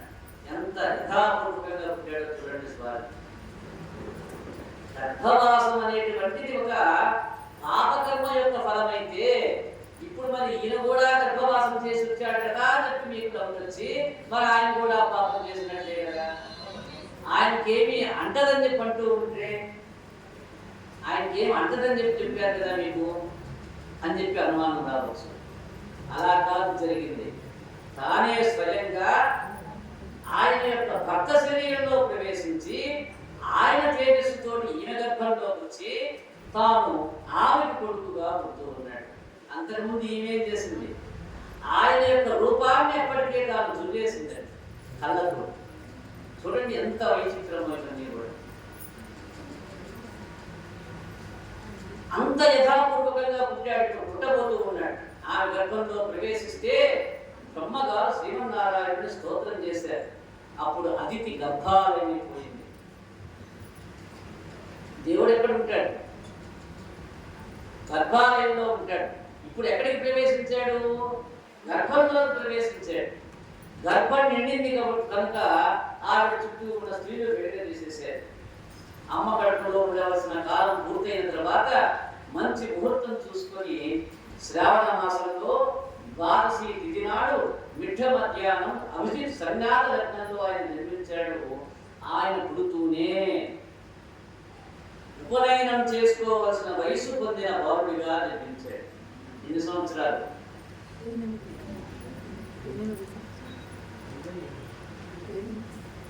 8వ గర్భము అన్నాడు. అంటే గర్భముతోటి 8వ సంవత్సరం. ఇది ఉపనయనానికి సూత్రం. 8వ గర్భము అంటే పుట్టిన 7వ సంవత్సరం, అంటే గర్భంతో 9 మాసాలు నిండేస్తాయి. ఇది ప్రమాణం ఉపనయనానికి, ఉపనయన సంస్కారానికి ప్రమాణం. అది కుమార్తె వివాహ వయస్సు 8వ సంవత్సరం, పిల్లవాడికి ఉపనయనము 7వ సంవత్సరం నుండి 8వ సంవత్సరం. ఇది ప్రమాణం పూర్వకాలంలో. ఇప్పుడు ఈ కుమారుడు పుడుతూనే ఎలా పుట్టాడన్నాడు? ఉపనయన సంస్కారం జరిగేటువంటి వయసు వాడితో పుట్టేసేసాడు. పుడుతూనే శంఖ చక్ర గదా పద్మాలతో శ్రీమన్నారాయణుడిగా పుట్టాడు. ఇంతకు ముందు కూడా ఇలానే పుట్టాడు. ఇప్పుడు అది తర్వాత బాగుండే ఉంటారు. పుడుతూ శంఖ చక్ర గదా పద్మాలతో శ్రీమన్నారాయణుడిగా పుట్టాడు. అదితి స్తోత్రం చేసింది. కొడుకేవుడు స్తోత్రం చేస్తాడు. పుట్టిన కుమారుడికి ఏ తల్లి స్తోత్రం చేసింది? అది శ్రీమన్నారాయణుడి కలీలా వైశిష్టి. కశ్యప ప్రజాపతి స్తోత్రం చేశారు. వెంటనే ఆయన తన యొక్క రూపాన్ని ఉపసంహారం చేసేశాడు. ఉపనయనం చేసుకునే వయసున్న ఒడుగుగా బ్రహ్మచారిగా 8 సంవత్సరాల పిల్లవాడిగా మారిపోయినాడు. ఒడుగుకి కశ్యప ప్రజాపతి ముంజగడ్డితో చేసిన మతాడు ఇచ్చాడు. తల్లి అతిథి గోపీనమిచ్చింది. బ్రహ్మగారు కమండలాన్ని సమర్పించారు. సరస్వతీదేవి అక్షమారుడిచ్చింది. సూర్య భగవానుడు ఆదిత్య మండలం నుండి కిందకి వచ్చి గాయత్రి మంత్రాన్ని ఉపదేశం చేసేసాడు. ఇదే సూర్యుడికి ఒక ఆయనకి గురువు ఎవరాయన? ఆంజనేయుడికి. ఇక చంద్రుడు చేతిలో పట్టుకునే ఓడుక గల్లతో కూడిన దండాన్ని ఇచ్చాడు. ఇంతమంది ఇస్తే కృష్ణానంతో పట్టుకునే నల్లటి జింక చర్మాన్ని దేవతలు పట్టుకుని వచ్చారట. యజ్ఞోపవీతాన్ని పట్టుకొని దేవతల గురువైన బృహస్పతి వచ్చాడు. వీళ్ళందరూ ఉపనయన మంత్రాలతో పిల్లవాడికి సంస్కారాలన్నీ పూర్తి చేశారు. భిక్షా పాత్రని సాక్షాత్ కుబేరుడు సమర్పించాడు. భవానీ మాత వచ్చి పూర్ణ భిక్ష పెట్టేసింది. ఇది తీసుకొని మహానుభావుడు బయలుదేరి బలిచక్రవర్తి కూర్చున్న చోటుకి వెళ్ళాడు. యొక్క చిన్న పిల్లవాడు, 8 సంవత్సరాల పిల్లవాడు. పుట్టిందే ఇంకేమిటి ఇక్కడ? బలిచక్రవర్తి తన భార్య వింధ్యావతితో కూర్చున్నాడు సింహాసనం మీద. వింధ్యావతి ఈ యొక్క బలిచక్రవర్తి మహా తేజస్సుతో వస్తున్న వటువుని వస్తువునే గమనించాడు. వటువు బ్రహ్మచారి కాబట్టి రాజుని ఆశీర్వచనం చేయొచ్చు. వాడు వయసుతో పల్లె బ్రాహ్మణుడికి, ఉపనయనమైన బ్రాహ్మణుడికి అసలు వయసుతో పల్లె. అందుకని వటువన్నాడు, ఓ నీవే నా బలిచక్రవర్తివి, నీవే నా భూమి దానాలు చేసేవాడు అని చెప్పి ఊరుగా అంటుంటే విన్నానయా, నీకు స్వస్తి స్వస్తి స్వస్తి అంటే శుభం కలుగుగాక అంటూ బలిచక్రవర్తిని చూడగానే ఆశీర్వదించాడు. ఆ యొక్క చిన్ని వటువు సభలోకి వస్తూనే బ్రహ్మచారి సభలోకి నడుచొస్తూ ఉన్నప్పుడు చక్రవర్తి అయినా సరే వేదికకి ఆహ్వానించవలసిందే. అప్పుడు బలిచక్రవర్తి వెంటనే లేచి నిలబడ్డాడు. వింధ్యావళిని బంగారు కళ్యాణి తీసుకురమ్మని చెప్పి ఆదేశించాడు. అలా వచ్చిన వటువుని ఉచితాసనం మీద కూర్చోబెట్టి ఆ బంగారు కళ్యాణ్ణి వటువు కాళ్ళ కింద పెట్టి ఆయన పాదాలు పెట్టి తాను తీర్థంగా తీసుకున్నాడు బలిచక్రవర్తి భార్యా సహితంగా వింధ్యావళితో సహా. ఆయన పాదోదకాన్ని శిరస్సున ప్రోక్షణ చేసుకున్నాడు. ఆపో ఇష్టామని ఉపహ స్థానముద్రం పవిత్రం విగతం పురాణం. ఈ యొక్క మంత్రాలు జరిగారు. పక్కన ఉన్నటువంటి పౌరోహిత్యులు ప్రోక్షణ జరిగిపోయింది. నాయన ఎక్కడి నుంచి వచ్చారు, ఎవరు మీరు అంటూ కుశల ప్రశ్నలు వేయడానికి సన్నద్ధమైనాడు. ఆ యొక్క చిన్న వామనుడిని బలిచక్రవర్తి అడుగుతూ ఉన్నాడు, ఎవరయ్యా మీరు, ఎక్కడి నుంచి వస్తూ ఉన్నారు ఇక్కడ?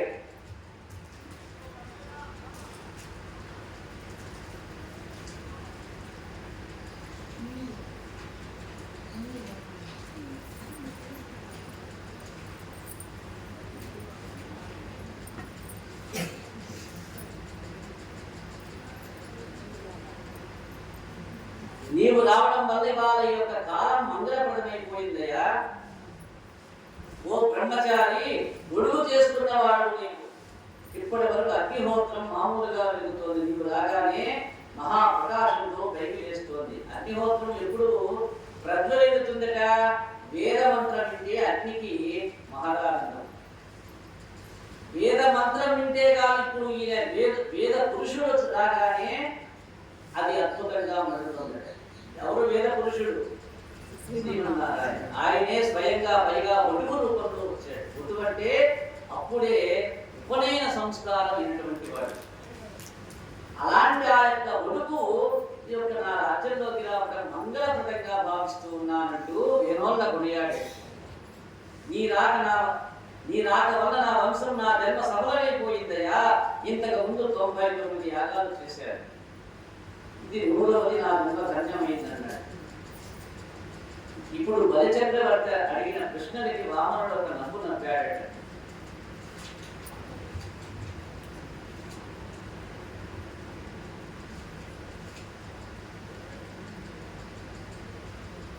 బలిచక్రవర్తి ఒక నవ్వు నవ్వుంటూ ఉన్నాడు. ఓ చక్రవర్తి, నేను ఒక చోట ఉంటానని చెప్పలేనయా, అంతటా తిరుగుతూ ఉంటా. ఒకరు చెప్పినట్టు వినడం నాకు అలవాటు లేదు. నేను చెప్పినట్టే ఇంకొకరు వింటూ ఉంటారు. నాకు ఏది చూస్తే అదే నేను చేస్తాను. ఇది చదువుకున్నాను, ఇది వచ్చు, ఇది రాదనేటువంటిది నాకు లేదు.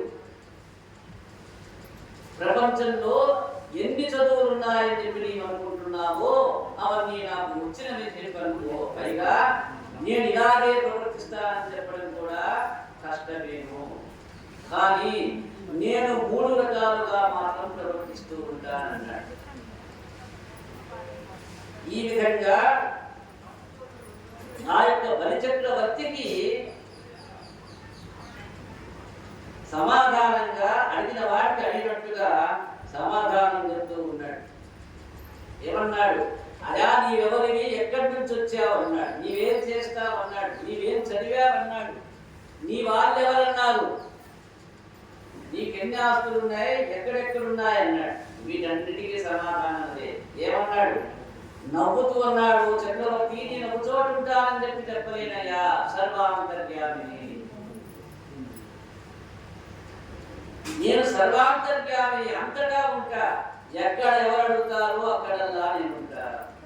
నాకేది తోస్తే అదే నేను చేస్తా, ఇది చదివాను ఇది రాదని చెప్పి లేదు నాకు అంటూ తన యొక్క వైశిష్ట్యాన్ని అర్థం కాకుండా చెప్తూ ఉన్నాడు చక్రవర్తికి. ఆ యొక్క ఒడుగు రూపంలో ఉన్నటువంటి శ్రీమన్నారాయణ అంటూ ఉన్నాడు, నేను 3 రకాలుగా మాత్రం ప్రవర్తిస్తాను.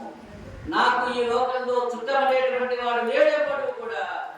ఒకప్పుడు నాకు డబ్బు ఉండేది, బ్రహ్మచారి ఎక్కడ మంచి మాట నిలబడితే అక్కడ వినాలి. అందుకని మంచి వాళ్ళ దగ్గర నా బుర్ర తిరుగుతూ ఉంటుందయ్యా. అంతేకాదు ఎవరు నన్ను కోరుకుంటారో వాళ్ళ దగ్గరే నేను తిరుగుతూ ఉంటానన్నాడు.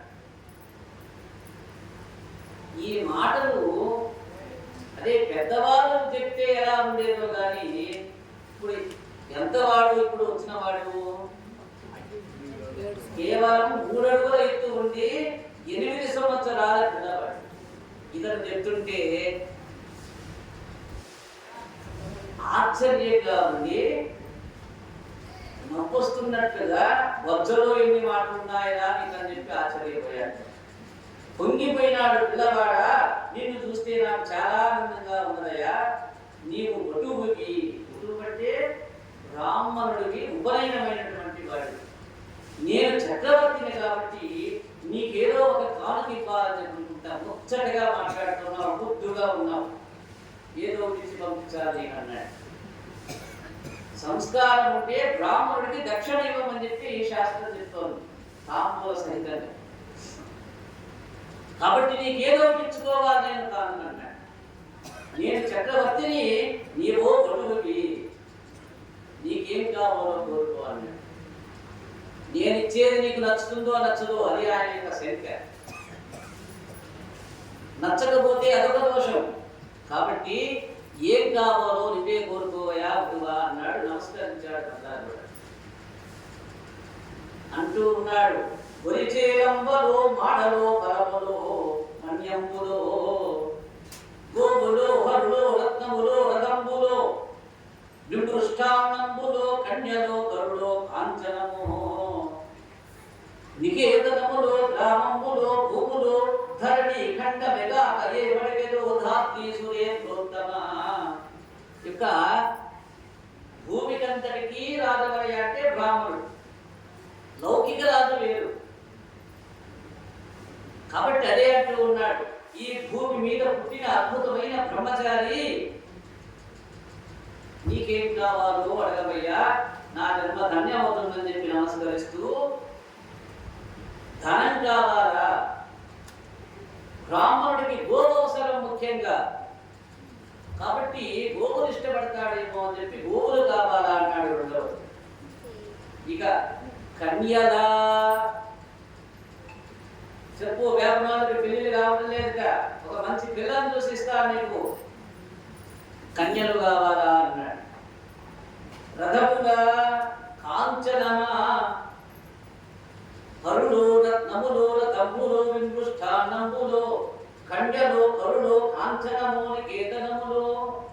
మంచి మంచి ఇల్లు ఉన్నాయి నా దగ్గర, పెద్ద సౌదా 7 అంతస్తుల మేడలు ఉన్నాయి, అవి ఏమైనా కావాలా? నీకేం కావాలయ్యా? రాజ్యంలో భాగమైనా ఇస్తా, బంగారమా, వజ్రాల, రథాల, గుర్రాల, గోవుల, ఏది కావాలంటే అదే ఇచ్చేస్తా. ముచ్చట పెడితే అలానే అడుగుతాడు. ముచ్చట పడ్డాడు బ్రాహ్మణుడు ఎందు. 3 అడుగుల వాడు, ముచ్చటగా ఉన్నవాడు, మురిపంగా కనిపిస్తూ ఉన్నాడు చూడండి. కాబట్టి నీవే ఏదడిగితే అది ఇస్తాను, నువ్వేమి సిగ్గుపడద్దు అన్నాడు. భయపడద్దు, నేను చక్రవర్తిని, పరిచక్రవర్తిని, పైగా ఏదైనా ఇవ్వగల సమర్థత నాలో ఉంది, ఏం కావాలో అడుగు నీకు ఇచ్చేస్తానన్నాడు. అప్పుడు అన్నాడు వామనుడు, నవ్వాడు, నాకేది కావాలంటే నీవు ఇస్తావా అన్నాడు. నేను అల్ప సంతోషినయ్యా, కేవలం చిన్నదైనా కానీ నాకు పరమ సంతోషం కలిగిస్తుంది. కాబట్టేగా ఆ రోజు మురిగిపోయినటువంటి అన్ని అడుగులు గప్పు కొడుతూ ఉన్నటువంటి పంచలో కట్టుకొని వాసన వస్తూ శరీరం అంతా మొహమంతా జిడ్డుగారుతూ తలకి తైల సంస్కారం లేకుండా చెప్పులు లేని కాళ్ళతో దుమ్ము ధూళి పెట్టుకొని గోచి పట్టుకొని వచ్చినటువంటి ఆ యొక్క తన యొక్క చిన్ననాటి స్నేహితుడైనటువంటి కుచేరుడు అడుగులు పెడితే పరమానందంగా దాన్ని స్వీకరించి మహదైశ్వర్యాన్ని ప్రసాదించేటటువంటి వాడు. కాబట్టి నాకు ఏదైనా ఆనందమే అన్నాడు. ఇప్పుడు వచ్చిన కారణం ఏదైతే ఇప్పుడు అట్లా అలా ఉండదు. అదే చెప్తూ ఉన్నాడు, అయ్యా నాకు ఏదైనా ఇష్టమే, నేను అల్ప సంతోషిని, కాబట్టి నాకు నీవు ఇవ్వగలిగినది ఏముంటుంది? నేను తృప్తి పొందేటువంటి వాడిని నీవు ఇచ్చిన అయినా ఏదో ఒకటి పుచ్చుకోమని చెప్పి నీవు అడుగుతూ ఉన్నావు కదా, నాకు 1-2 అడుగులు నేల ఇవ్వబయ్యా. 1-2 అడుగుల నేల అంటే అప్పుడన్నీ 3. 1-2 అడుగుల నేల ఇవ్వు చాలు అన్నాడు. చాలా మంది దీన్ని కూడేసి బలి చక్రవర్తి 3 అడుగుల నేల ఇవ్వని చెప్పి అడిగాడని చెప్పి చెప్తారు. అది దోషంగా చెప్తుంది. వామనుడు అలా అంటే నీవు నాకు 1-2 అడుగుల నేలనిస్తే దానితో 1 అడుగుతో బుద్ధలోకాలు అన్నాడు, 1 అడుగుతో అధోలోకాలు అన్నాడు. 3వ అడుగు పెట్టడానికి మళ్ళా నిన్ను చూడడుగుతానయా, నీవు కానీ 1-2 అడుగులు నేలని ఇచ్చానని చెప్పంటే నేను బ్రహ్మాండాన్ని పొందేస్తాను, ఈ బ్రహ్మాండం అంతా నిండిపోతాను. ఇది ఆయన బొజ్జలో ఉన్నటువంటి విషయం. పైకే ఉన్నాడు 1-2 అడుగుల నేల చాలన్నాడు. బలి చక్రవర్తికి నవ్వొచ్చింది. పక్కపక్క నవ్వాడు. పక్క వాళ్ళని చూస్తున్నాడు. గోరి పిచ్చిడాప నాయన అన్నాడు.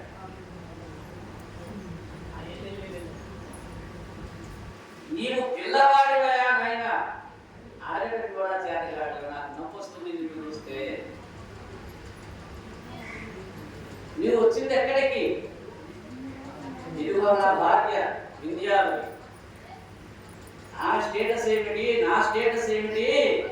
నీవు మామూలుగా మీ ఊళ్ళో ఇల్లు కట్టుకొని పిలిస్తే దక్షిణ ఇచ్చేటప్పుడు అడిగినట్టుగా ఉంది. అడిగింది. నువ్వు వచ్చింది చక్రవర్తి దగ్గరికి, పైగా అపరదార గర్భుడనేటువంటి పేరున్న మన చక్రవర్తి దగ్గరికి వచ్చావు. ఏమిటయా మరీ ఆశగా అలా అడుగుతున్నావు? నీవు 3 అడుగుల భూమిని కొలిస్తే నీకు ఎంత వస్తుంది అసలు లెక్క ఇక్కడ పెట్టమన్నాడు. 3 అడుగులు. పాపం ఆయన పుట్టివాడు. పాదం చూస్తే విద్య కూడా లేదు, మొత్తం కలిస్తే ధ్యానం కూడా రాదు ఆయన లెక్క. అడుగు చూస్తే పెద్దడు లేదు, మొత్తం కొలిస్తే ధ్యానుడు లేదు. పిచ్చి వ్యాపనాయమయ్యా, నువ్వు వచ్చింది నా దగ్గరికి, నా పేరు బలి చక్రవర్తి, మరొక్కసారి ఆలోచించి చెప్పమన్నాడు. నేను బ్రహ్మాండాన్నింటినీ జయించిన వాడిని. 3 అడుగుల లేదా నేను ఇవ్వడం వింటానికి కూడా పరుగు పోతుందయా నాకు. ఇంకేదైనా అడుగు, నీవేదడిగితే అది ఇస్తాను. మళ్ళా గుర్తు పెట్టుకో, సరిగ్గా విను, ఇందాక వెళ్ళేటట్టుందన్నాడు. ఇక్కడ వామనుడు ఆశ్రమ ధర్మాన్ని పాటించాడు. ఏ స్థితిలో ఉన్నాడు ఇప్పుడు వామనుడు? వివాహం కాల గృహస్థాశ్రమ ధర్మానికి రాలా. గృహస్థాశ్రమ ధర్మంలో డబ్బు సంపాదన చేయవచ్చు, ధర్మంగా కోరికలు తీర్చుకోవచ్చు. ధర్మ అర్థ కామ్యములు 3 ఆశిస్తూ మోక్షానికి అడుగులు వేయాలి గృహస్థుడు. ఇక్కడ బ్రహ్మచారి కేవలం ఏం చేయాలి? తన గురువు గారు అనుమతి తీసుకొని బయటికి వెళ్ళి 4 ఇళ్లలో అంత తీసుకొచ్చి ఆ యొక్క గురువు గారి దగ్గర పెట్టి దాన్ని ఆరగించాలి. ఇది బాల్యంలో అవస్థలో ఉండేటువంటి ధర్మం, ఆశ్రమ ధర్మం. అది అప్పుడంటూ ఉన్నట్ట ఏమన్నాడు? గొడుగోజన్యము కమండులుగో నాకు ముంద్రియోదండము ఒడుగేనెక్కడా. నేను ఎవరినయ్యా? మహారాజా చూడు నన్ను. కొల్లాయి గుడ్డ, మెల్లో గంగము, నెత్తిన పిలక, ఆ పైన గొడుగు, చేతిలో కర్ర, దీనిలో కమండలము. నా రూపం చూసుకోండి, అడుగు అడుగుబట్టి నేను ఏమడిగేది? గొడుగోదండమోక మండులవో నాకు ముంజయోదండము ఒడుగేనెక్కడ, భూములెక్కడ, కరుడు వామాక్షులస్వంబులెక్కడ. నువ్వు వేడిగిస్తే నేను తీసుకెళ్ళి ఏం చేసుకోవాలి? గుర్రం ఇస్తే నేను ఎక్కడ పెట్టాలి? దాన్ని ఎక్కడ కూడా రాదే నాకు. కాంతలు అంటూ ఉన్న వాడిని తీసుకొని నేనేం చేయాలి?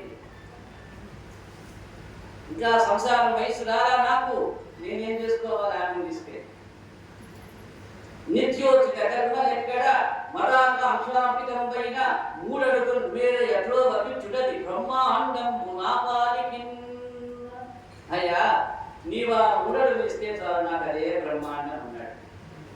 ఎక్కడైనా తప్పు చేశాడా వామనుడు? ఎక్కడైనా మోసం చేశాడా వామనుడు? ఏం చెప్తూ ఉన్నాడు? మొట్టమొదటి నుంచి ఇప్పటిదాకా చెప్తూ ఉన్నాడు, ఇంకా కూడా చెప్తాడు ముందు ముందు. అదే నాకు బ్రహ్మాండమయ్యా, మూడడుగులు ఇవ్వగలన్నాడు. గొడుగో చిన్నదమో మండులవో నాకు ముంజయో దండమో ఒడుగేరెక్కడ భూములెక్కడ కరుడు వామాక్షులశ్వంబులెక్కడ నిత్యోచిత కర్మలెక్కడ. ఆ ఏడుగురు తీసుకెళ్తే దానికి మేపడానికి నాకు సమయం సరిపోదు. అక్కడ గురువు గారికి ఏం తీసుకెళ్ళాలి? హోమానికి కట్టెలు పట్టుకెళ్ళాలి. నేనే పొద్దులు లేస్తే 2 గంటల పాటు సంధ్యావందనం చేసుకోవాలి, 1 గంట పాటు అనుష్ఠానం చేసుకోవాలి, తర్వాత నేనే వండుకొని తినాలి. గుర్రం తీసుకెళ్తే దానికి గుగ్గిళ్ళు ఎక్కడ తెచ్చేది నేను? ఇవన్నీ చెప్పేసేసాడు. కాబట్టి అయ్యా నాకు ఎందుకయ్యా ఈ బోధంతా? ఆ 3 అడుగులు నేను చెప్తానన్నాడు. అవన్నీ ఇస్తావేంటయా? నేను బ్రహ్మచారిని అన్నాడు. బ్రహ్మచారిని పట్టుకొని వరచేలములు అన్నావు, మాడలన్నావు, ఫలాలన్నావు, వన్యములు అన్నావు, గోవులు అన్నావు. వాటిని అన్నింటినీ పుచ్చుకొని నేనేం చేసేది? పైగా నేను బ్రహ్మచారిని కాబట్టి దానం పట్టకూడదు నాకు అన్నాడు. నేను గొడుగు యజ్ఞోపవీతం కమండలం ముంచి గండము మొదలైన వాటితో మాత్రమే వాటిని అడగాలి, నాకెందుకు ఇబ్బంది అన్నాడు. ఇప్పుడు అన్నట్ట అగ్నికార్యం చేసుకోవడానికి 3 అడుగుల నేల ఇస్తే చాలయ్యా అన్నాడు. అప్పుడు బలచక్రవర్తి ఉన్నాడు, ఓడువా ఇదిగో బంగారు పాత్ర ఇక్కడ పెట్టాను, వచ్చి నీ పాదాలలో పెట్టమన్నాడు. ఓ వింధ్యావళి వచ్చేసేయి, బ్రాహ్మణుడు మన ఇంటికి వచ్చాడు, ఆయన అడిగింది ఇచ్చేద్దామన్నాడు. ఇచ్చేటప్పుడు ఇప్పుడైనా బ్రాహ్మణుడికి కాళ్ళు గడిగి దానం ఇవ్వాలి కాబట్టి బంగారు పాత్ర కింద పెట్టాడు. బంగారు చెంబుతో విద్యావళి నీళ్లు పోయమని చెప్పి ఆజ్ఞాపించాడు. ఆ పిల్లవాడి పాదాలు కడిగి వాడికి 3 అడుగుల నేల దానం చేస్తానని చెప్పాడు. అలా నీళ్లు పట్టుకురావడానికి విద్యావళి లోపలికి వెళ్ళేది. ఈలోగా బ్రహ్మచారి బంగారు పాత్రలో పాదాలు పెట్టబోతూ ఉన్నాడు. ఆ యొక్క బంగారు పల్లెల్లో బ్రహ్మచారి పాదాలు పెట్టబోతూ ఉన్నాడు. అప్పుడు అక్కడికి దైత్య గురువైనటువంటి శుక్రాచార్య వారు పరుగును వచ్చారు. రాజా, నీ చేత విశ్వజ త్యాగం చేయించి ఇవాళ నేను ఇంత వైభవాన్ని ఇచ్చాను కదా, వచ్చిన వాడెవరో తెలుసా అని అన్నాడు. ఏమైనా మాటిచ్చావా ఏంటి కొంపతీసని చెప్పి పెద్దగా వచ్చాడు. అప్పుడు బలచక్రవర్తి ఉన్నాడు, గురువు గారు ఈ బ్రహ్మచారి 3 అడుగుల నేరడిగా ఇస్తానన్నాను అన్నాడు. గుండెలో రాయబడిపోయింది శుక్రాచార్య వారి. అప్పుడు శుక్రాచార్య ఉన్నాడు, రాజా ఈ వచ్చిన వాడు సాక్షాత్తు శ్రీ మహావిష్ణువయ్యా, ఎప్పుడు ఆయన ఎవరి దగ్గర ఏమీ పుచ్చుకోలేదు, ఇవాళ నీ దగ్గర చెయ్యి చాసి దానం పుచ్చుకుంటున్నానన్నాడు. ఎందుకు అడుగుతున్నాడో తెలుసా నీకని చెప్పి కఠినంగా ప్రశ్నించాడు రాజైనటువంటి చక్రవర్తి. అసలు ఎందుకు పుచ్చుకుంటున్నానన్నాడో తెలుసా? ప్రహ్లాదుడికి నీవు మనవడివి, ఆ వంశంలో వాడిని ఆయన నిగ్రహించడు. ఆయన ఒక మహాపురుషుడి వంశంలో ఉంటే ఆ కింద వారికి ప్రమాదం ఉండదు కాబట్టి నీ జోలికి రాలేడు. అందుకని నీతో యుద్ధం చేయకుండా ఇప్పుడు నువ్వు ఇంద్రుడి దగ్గర నుంచి పొందిన రాజ్యాన్ని లాగి మరలా తిరిగి ఇంద్రుడికి ఇవ్వడానికి నీ దగ్గర యొక్క తతంగమాడుతూ ఉన్నాడు. మాయమారి మహామాయావైనటువంటి యొక్క మహావిష్ణుడు. అందుకని 3 అడుగులు మాత్రమే అడిగినట్టుగా నీ దగ్గర ఉన్నాడు. నేను నా దివ్య దృష్టితో చూసి చెప్తూ ఉన్నాను, రాజా ఓ బలిచక్రవర్తి, ఆ 2 అడుగులతో ఉత్తర క్షణం ఈ బ్రహ్మాండాన్ని నిండిపోతాడు. 3వ అడుగు ఎక్కడ పెట్టాలని చెప్పి అడుగుతాడు నిన్ను. నువ్వు నీ నెత్తి మీద పెట్టించుకోవాలి. నా మాట వినవయ్యా, నేను నీ గురువుని కాబట్టి నీకు ఒక గొప్ప ధర్మశాస్త్ర విషయం చెప్తూ ఉన్నాను, ఆలోచించు. తనకు మారిన దానం గృహస్థు చెయ్యనవసరం లేదు. నీవు గృహస్థుడికి తప్పినా తప్పు లేదు, మారిన ధర్మం చేయకపోయినా ఇబ్బంది లేదు, మాట ఇచ్చినా తప్పవచ్చు, ఇంకొక మాట కూడా చెప్తూ ఉన్నా జాగ్రత్తగా శాస్త్రం చెప్పింది అన్నాడు. వారిజాక్షులందు వైవాహిక మలయందు ప్రాణ విత్తమాన భంగమందు జగిత గోకులాక జన్మ రక్షణ ఎందు వంగవచ్చు నగమ వందనటిప.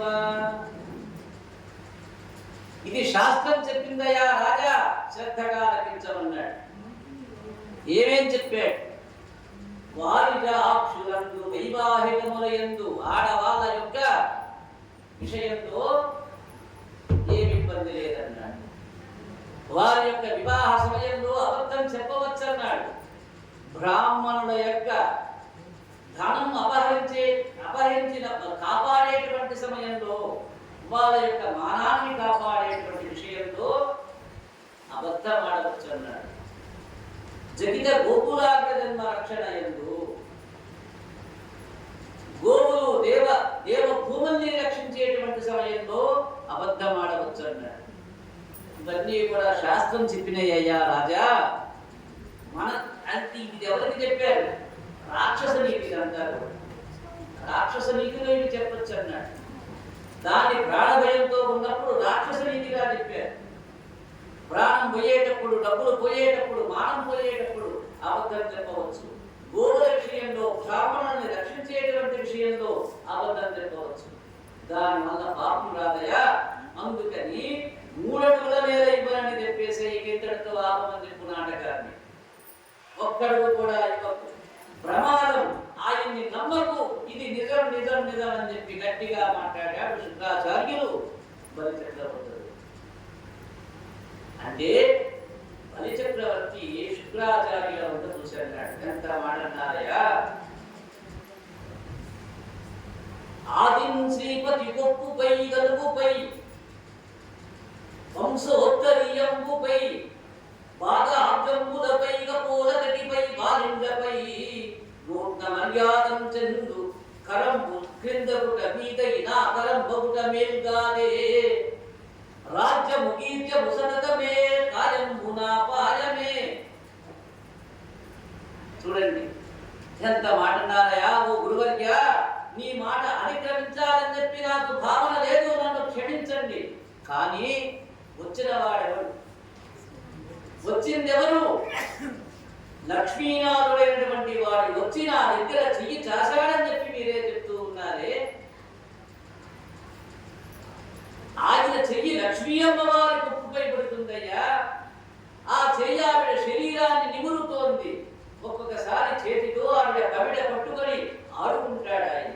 ఒక్కొక్కసారి ఆ చేతితో ఆవిడ పాదాలు పట్టుకుంటాడు. అమ్మవారి బుగ్గల్ని నివేదన చెయ్యి ఆ చెయ్యి లక్ష్మీదేవిని పొంగిపోయేటట్టు చేయగలిగిన చెయ్యి కొన్ని కోట్ల మంది ఏ తల్లి అనుగ్రహం కోసమే చూస్తూ ఉన్నారో అటువంటి మాత అయినటువంటి ఆ లక్ష్మీమాత యొక్క నిమిరినటువంటి ఆ చెయ్యి ఏ తల్లి అనుగ్రహం కోసమే చూస్తూ ఉన్నారో అటువంటి తల్లి ఆ చెయ్యి పడితే పొంగిపోతుందో, దేవదానవుల్ని శిక్షించిన చెయ్యి కదా ఆ చెయ్యి, భక్తుల కోరికలు తీర్చిన చెయ్యి కదా ఆ చెయ్యి. ఆ చేతితో పాంచజన్యాన్ని పట్టాడు. ఆ చేతితో వరద రుద్ర చేత ప్రపంచాల్లోని జీవకోటిని సంరక్షిస్తూ ఉన్నాడు. ఆ చేతులే శంఖ చక్ర గదల్ని చూయిస్తూ దుష్ట శిక్షణ చేస్తూ ఉన్నాయి. ఎంతో మంది దానవుల్ని శిక్షించిన చెయ్యి కదా, భక్తుల కోర్చలు తీర్చిన చెయ్యి కదా.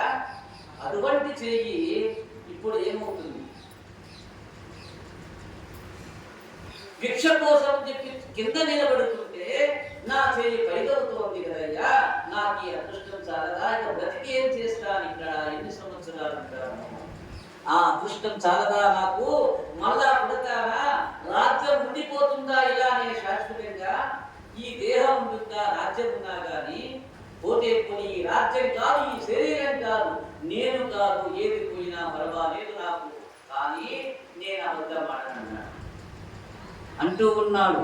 కారే రాజులు రాజ్యముందడుగవే గర్భ వంటి తెన్నుందలే వారే శ్రీ మూట కట్టుకొని పోవంజాలిరే భూమిపై. ఎవరయ్యా వాళ్ళు ఎవరైనా ఉన్నారా ఇది నాది నాది నాదని చెప్పి శిలాశాసనం వేయించుకున్నటువంటి వాడు ఎన్ని వేల సంవత్సరాలు ఉన్నాడు ఈ భూమి మీద? ఎవడైనా ఉన్నాడా? ప్రపంచంలో ఎంతో మంది రాజులు వచ్చారు. వచ్చిన వారంతా తాము భూమికి పతులమని చెప్పి పరిపాలించారు. వారు ఎవరైనా నిలబడి ఉన్నారా? నాది నాదని ఇంత సంపాదించాలని చెప్పి అన్నారు. ఏ బుద్ధి కూడా పట్టుకెళ్ళిన వాడు ఈ భూమి మీద లేడు కదా. చెప్తూ ఉన్నాడు, వారేరి శ్రీ మూటలను కట్టుకొని పోవంజాలిరై భూమిపై పేరెంబైనా గలదే. ఎన్నాళ్ళుంటుంది వాడి పేరు? మహా అయితే సంవత్సరేకం అయ్యేంత వరకు వాడేడో పెడతాడని చెప్పి వాడి పేరైనా గుర్తుంటుందేమో. తర్వాత వాడెవడికి తెలుసు? శ్రీ ప్రముఖులను ప్రీతిని యశక్కాములై ఈరే కోర్కెలు వాడలను మరచిరేయి కాలమున్ భార్గవ. అజా అలాంటి వాళ్ళెవరు పేరు ఉన్నటువంటి వాళ్ళని నేను చూడదా? ఏ కొద్ది కూడా పట్టుకొని వెళ్ళలా ఇక్కడి నుంచి. కానీ శిబి మొదలైన మహాపురుషులు అద్భుతమైన దానాలు చేశారు. వాళ్ళ విశ్వ శరీరుడై ఈ యొక్క భూమి మీద నిలబడి ఉన్నారయ్యా. అంతేకాని ఇవన్నీ మూట కట్టుకొని నేను దాచుకుంటే ఈ రాజ్యం ఉండిపోతుందా? ఈ శరీరం ఉండిపోతుందా? నాకు రాజ్యం తీసేస్తాడు, దరిద్రుడైపోతానని చెప్పంటూ ఉన్నావు కదా. నా స్వామి చేతికి నా రాజ్యం అంతా ఇచ్చిన వాడినని నేను అనిపించుకొని నేను భిక్షుడై తిరుగుతాను. దాని విషయం నాకు బెంగలేదు. గురువర్య, నాకు దారిద్ర్యం రావచ్చు, జీవితం పోవచ్చు, నా ధనం పోవచ్చు. మాట పోయిన తర్వాత ఆ మనిషి బ్రతికినా ఒకటే, చచ్చినా ఒకటే. భూదేవి అనుకుంటుండగా మనుషుల సంఖ్యను చూసి భయపడదు భూదేవి. ఎప్పుడు మాట తప్పే వాళ్ళ బరువుని తాను మోయలేనని చెప్పి అప్పుడప్పుడు బెంగపడుతుంది భూమాత. మాట తప్పే వాళ్ళ బరువుని మోయలేక అప్పుడప్పుడు ఏడుస్తుంటుంది భూమాత.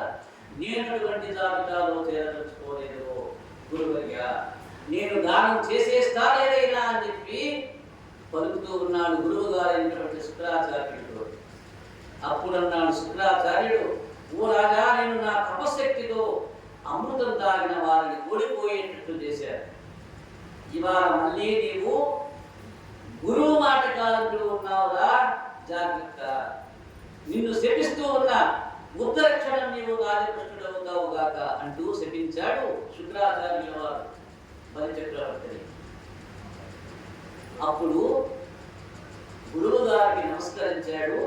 పక్కనే బలిచక్రవర్తి స్వామి పాదాలని బంగారు పల్లెంలో పెట్టమన్నాడు. వామడు వచ్చి పల్లెంలో పాదాన్ని పెడదామని చెప్పి పైకెత్తాడట. బలిచక్రవర్తి అక్కడ కింద కూర్చొని పైకెత్తిన పాదం ముందు చూశాడు. చూస్తే ఆ పాదం కింద సరేక అమృత పాత్ర నాగలి అలాంటి దివ్యమైన చిన్నాలు కనబడ్డాయి. ఆ యొక్క చక్రవర్తి ఎర్రటి అరికాల పైన నల్లని పాదం. ఏ వేదాన్ని చదువుకొని ఆమ్నాయం చేస్తారో అటువంటి వేదమైనటువంటి కార్యంగా మారి అలంకరించబడి ఉన్నది. బ్రహ్మచారిగా ఉన్న నిద్రలేవగానే శ్రీ మహావిష్ణువు పాదాల దగ్గర వంగి లక్ష్మీదేవి నమస్కరించడంలో లక్ష్మీదేవి నొసటన ఉన్న కస్తూరి తిలకం ఆ స్వామి వారి యొక్క పాదాల మీద ముద్రపడి ఉన్నది. దాన్ని దర్శనం చేసుకున్నాడు. ఏమి నా భాగ్యం అని చెప్పి కళ్ళంట నీళ్ళు వచ్చేసినాయి. అటువంటి పాదాన్ని దగ్గర నుంచి చూశాడు కదా, ఏమి భాగ్యం అనుకున్నాడు. మహాయోగులైన వారు ఇక్కడ దర్శనం చేసి పొంగిపోయి జన్మ పరంపర నుండి గట్టెక్కి భవసాగరాన్ని దాటించగలిగిన ఓడగైన పాదం ఏదున్నదో ఆ పాదాన్ని ఇప్పుడు నేను చూశానని చెప్పి ఆనందపడ్డాడు. ఇంకా బ్రాహ్మీ ముహూర్తంలోనే సప్త ఋషుల చేత పూజింపబడిన తామరల చేత సుగంధాన్ని పొందిన పాదాన్ని చూశాడు. చూసి పొంగిపోయి బంగారు పాత్ర ముందుకు జరిపాడు. పెట్టండి అజాత స్వామి అన్నాడు. వామనుడు తన యొక్క కుడి కాలు అందులో ఉంచి ఎడమ కాలికి అందులో పెట్టేసేసాడు. ఆ రెండు పాదాలను చూసి చక్రవర్తి అన్నాడు, ఏమి నా భాగ్యం, ఈ పాదాలని ఎవరు కడగగలరు? ఇంతకు ముందు ఎవరైనా ఉన్నారా? ఈ పాదాలని ముట్టుకోగలిగిన వాడు ఎవరున్నాడు యొక్క విశ్వంలో? ఈ కీర్తి ఎవడు పొందలేడు, నేను పొందుతున్నాను కదా అని చెప్పి నిర్భయంగా నిర్మలంగా నిస్సంకోచంగా ఆ యొక్క పాదాలని శిరస్సు అంచాడు. అలా అనుకుని వింధ్యావరిని నీళ్లు పోయామన్నాడు. పైకి చూశాడు. బలి చక్రవర్తి తాను పతనమైపోతానని చెప్పి తెలిసి దానం ఇచ్చేస్తూ ఉన్నాడు. శుక్రాచార్య వారు చూస్తూ ఉన్నారు. ఇదంతా వింధ్యావళి కమండలో నీళ్లు పోస్తుంది. శుక్రాచార్యుల వారికి ఇంకా తాపత్రయం పోలా. నా వాడు, నా శిష్యుడు, ఇంతకు ముందు నేను అభయం ఇచ్చా వాడికి, మిమ్మల్ని కాపాడుతానని చెప్పి వీడిప్పుడు భ్రష్టుడై గురు ధిక్కారంతో వైలైనటువంటి శ్రీ మహావిష్ణువుకి దానం వస్తూ ఉన్నాడు. ఏం చేయాలి వీడని చెప్పి ఆలోచించాడు. కాసేపు చేతిలో ఒక దర్భని తీసుకున్నాడు, కమండలంలోకి పెట్టి ఒక్క ఊరు పుడిచాడు. వెళ్ళి కమండలంలో తొండాన్ని కట్టుబట్టాడు. యొక్క బలి చక్రవర్తి శుక్రాచార్యుల వారు స్వామి నమ్మాడు. చేతిలో దర్భపుడి తీసి కమండలంలోకి పెట్టి ఒక ఊరు పుడిచాడు. అప్పటిదాకా ఆ యొక్క కమండలంలో నుంచి వచ్చినటువంటి నీటికి, ఆ నీటి రంధ్రానికి అడ్డుపడి ఉన్నాడు. ఒక కన్ను పెట్టి చూస్తూ ఉన్నాడు. ఎదురుగా ఆయన కడుగుతూ ఉన్నాడు. అలా పుడికేసరికి ఆ యొక్క శుక్రాచార్యుల యొక్క కంట్లో పుచ్చుకున్నదట ఆ యొక్క దర్భకట. ఒక కన్ను పోయి శుక్రాచార్యుల వారు బయట పెట్టారు. వెంటనే నీటి ధార పడిపోయింది. అప్పుడు బలిచక్రవర్తి కంకణాలు విసిపోయే రాముని యొక్క చేతిని తన యొక్క రెండు చేతులతో పట్టుకొని కంద తట్టుకున్నాడు. స్వామి, ఈ చేతులు కదా లోక రక్షణ చేసేటువంటి హస్తము అని చెప్పి వాటిని తన యొక్క కళ్ళ కట్టుకొని దానం చేసేసాడు. వెంటనే వామనుడు పెరిగిపోవడం మొదలుపెట్టాడు. ఎలా పెరిగాడట? ఇంతింతై ఒటుడింతై మరియు తానంతై నభో వీధి పైనంతై తోయద మండలాగ్రముల కల్లంతై ప్రభారాశి పైనంతై చంద్రునికంతై ధ్రువునికంతై మహార్వాటి పైనంతై సత్యపదోన్నదంతగతు బ్రహ్మాండంత సంబద్ధియై. అలా పెరిగాడు. ఎలా పెరిగాడు? ఇంతింతై ఒటుడింతై 3 అడుగుల వాడు 6 అడుగులైనాడు. 6 అడుగుల వాడు 12 అడుగులైనాడు. 12 అడుగులైన వాడు 24 అడుగులైనాడు. ఇలా పెరుగుతూ పెరుగుతూ పెరుగుతూ మరియు అనంతై నభో ఇది పైనంతై ఆ యొక్క ఏదైతే మనం మబ్బులు అన్నామో వాటికి దాటిపోయినాడు. తోయద మండలాగ్రముల కల్లంతై తోయద మండలం దాన్ని దాటి వెళ్ళిపోయినాడు. ప్రభారాశి పైనంతై చంద్రుడికంతై ధ్రువుని పైనంతై ఎక్కడో చెప్పాడు ధ్రువమండలం అన్నాడు.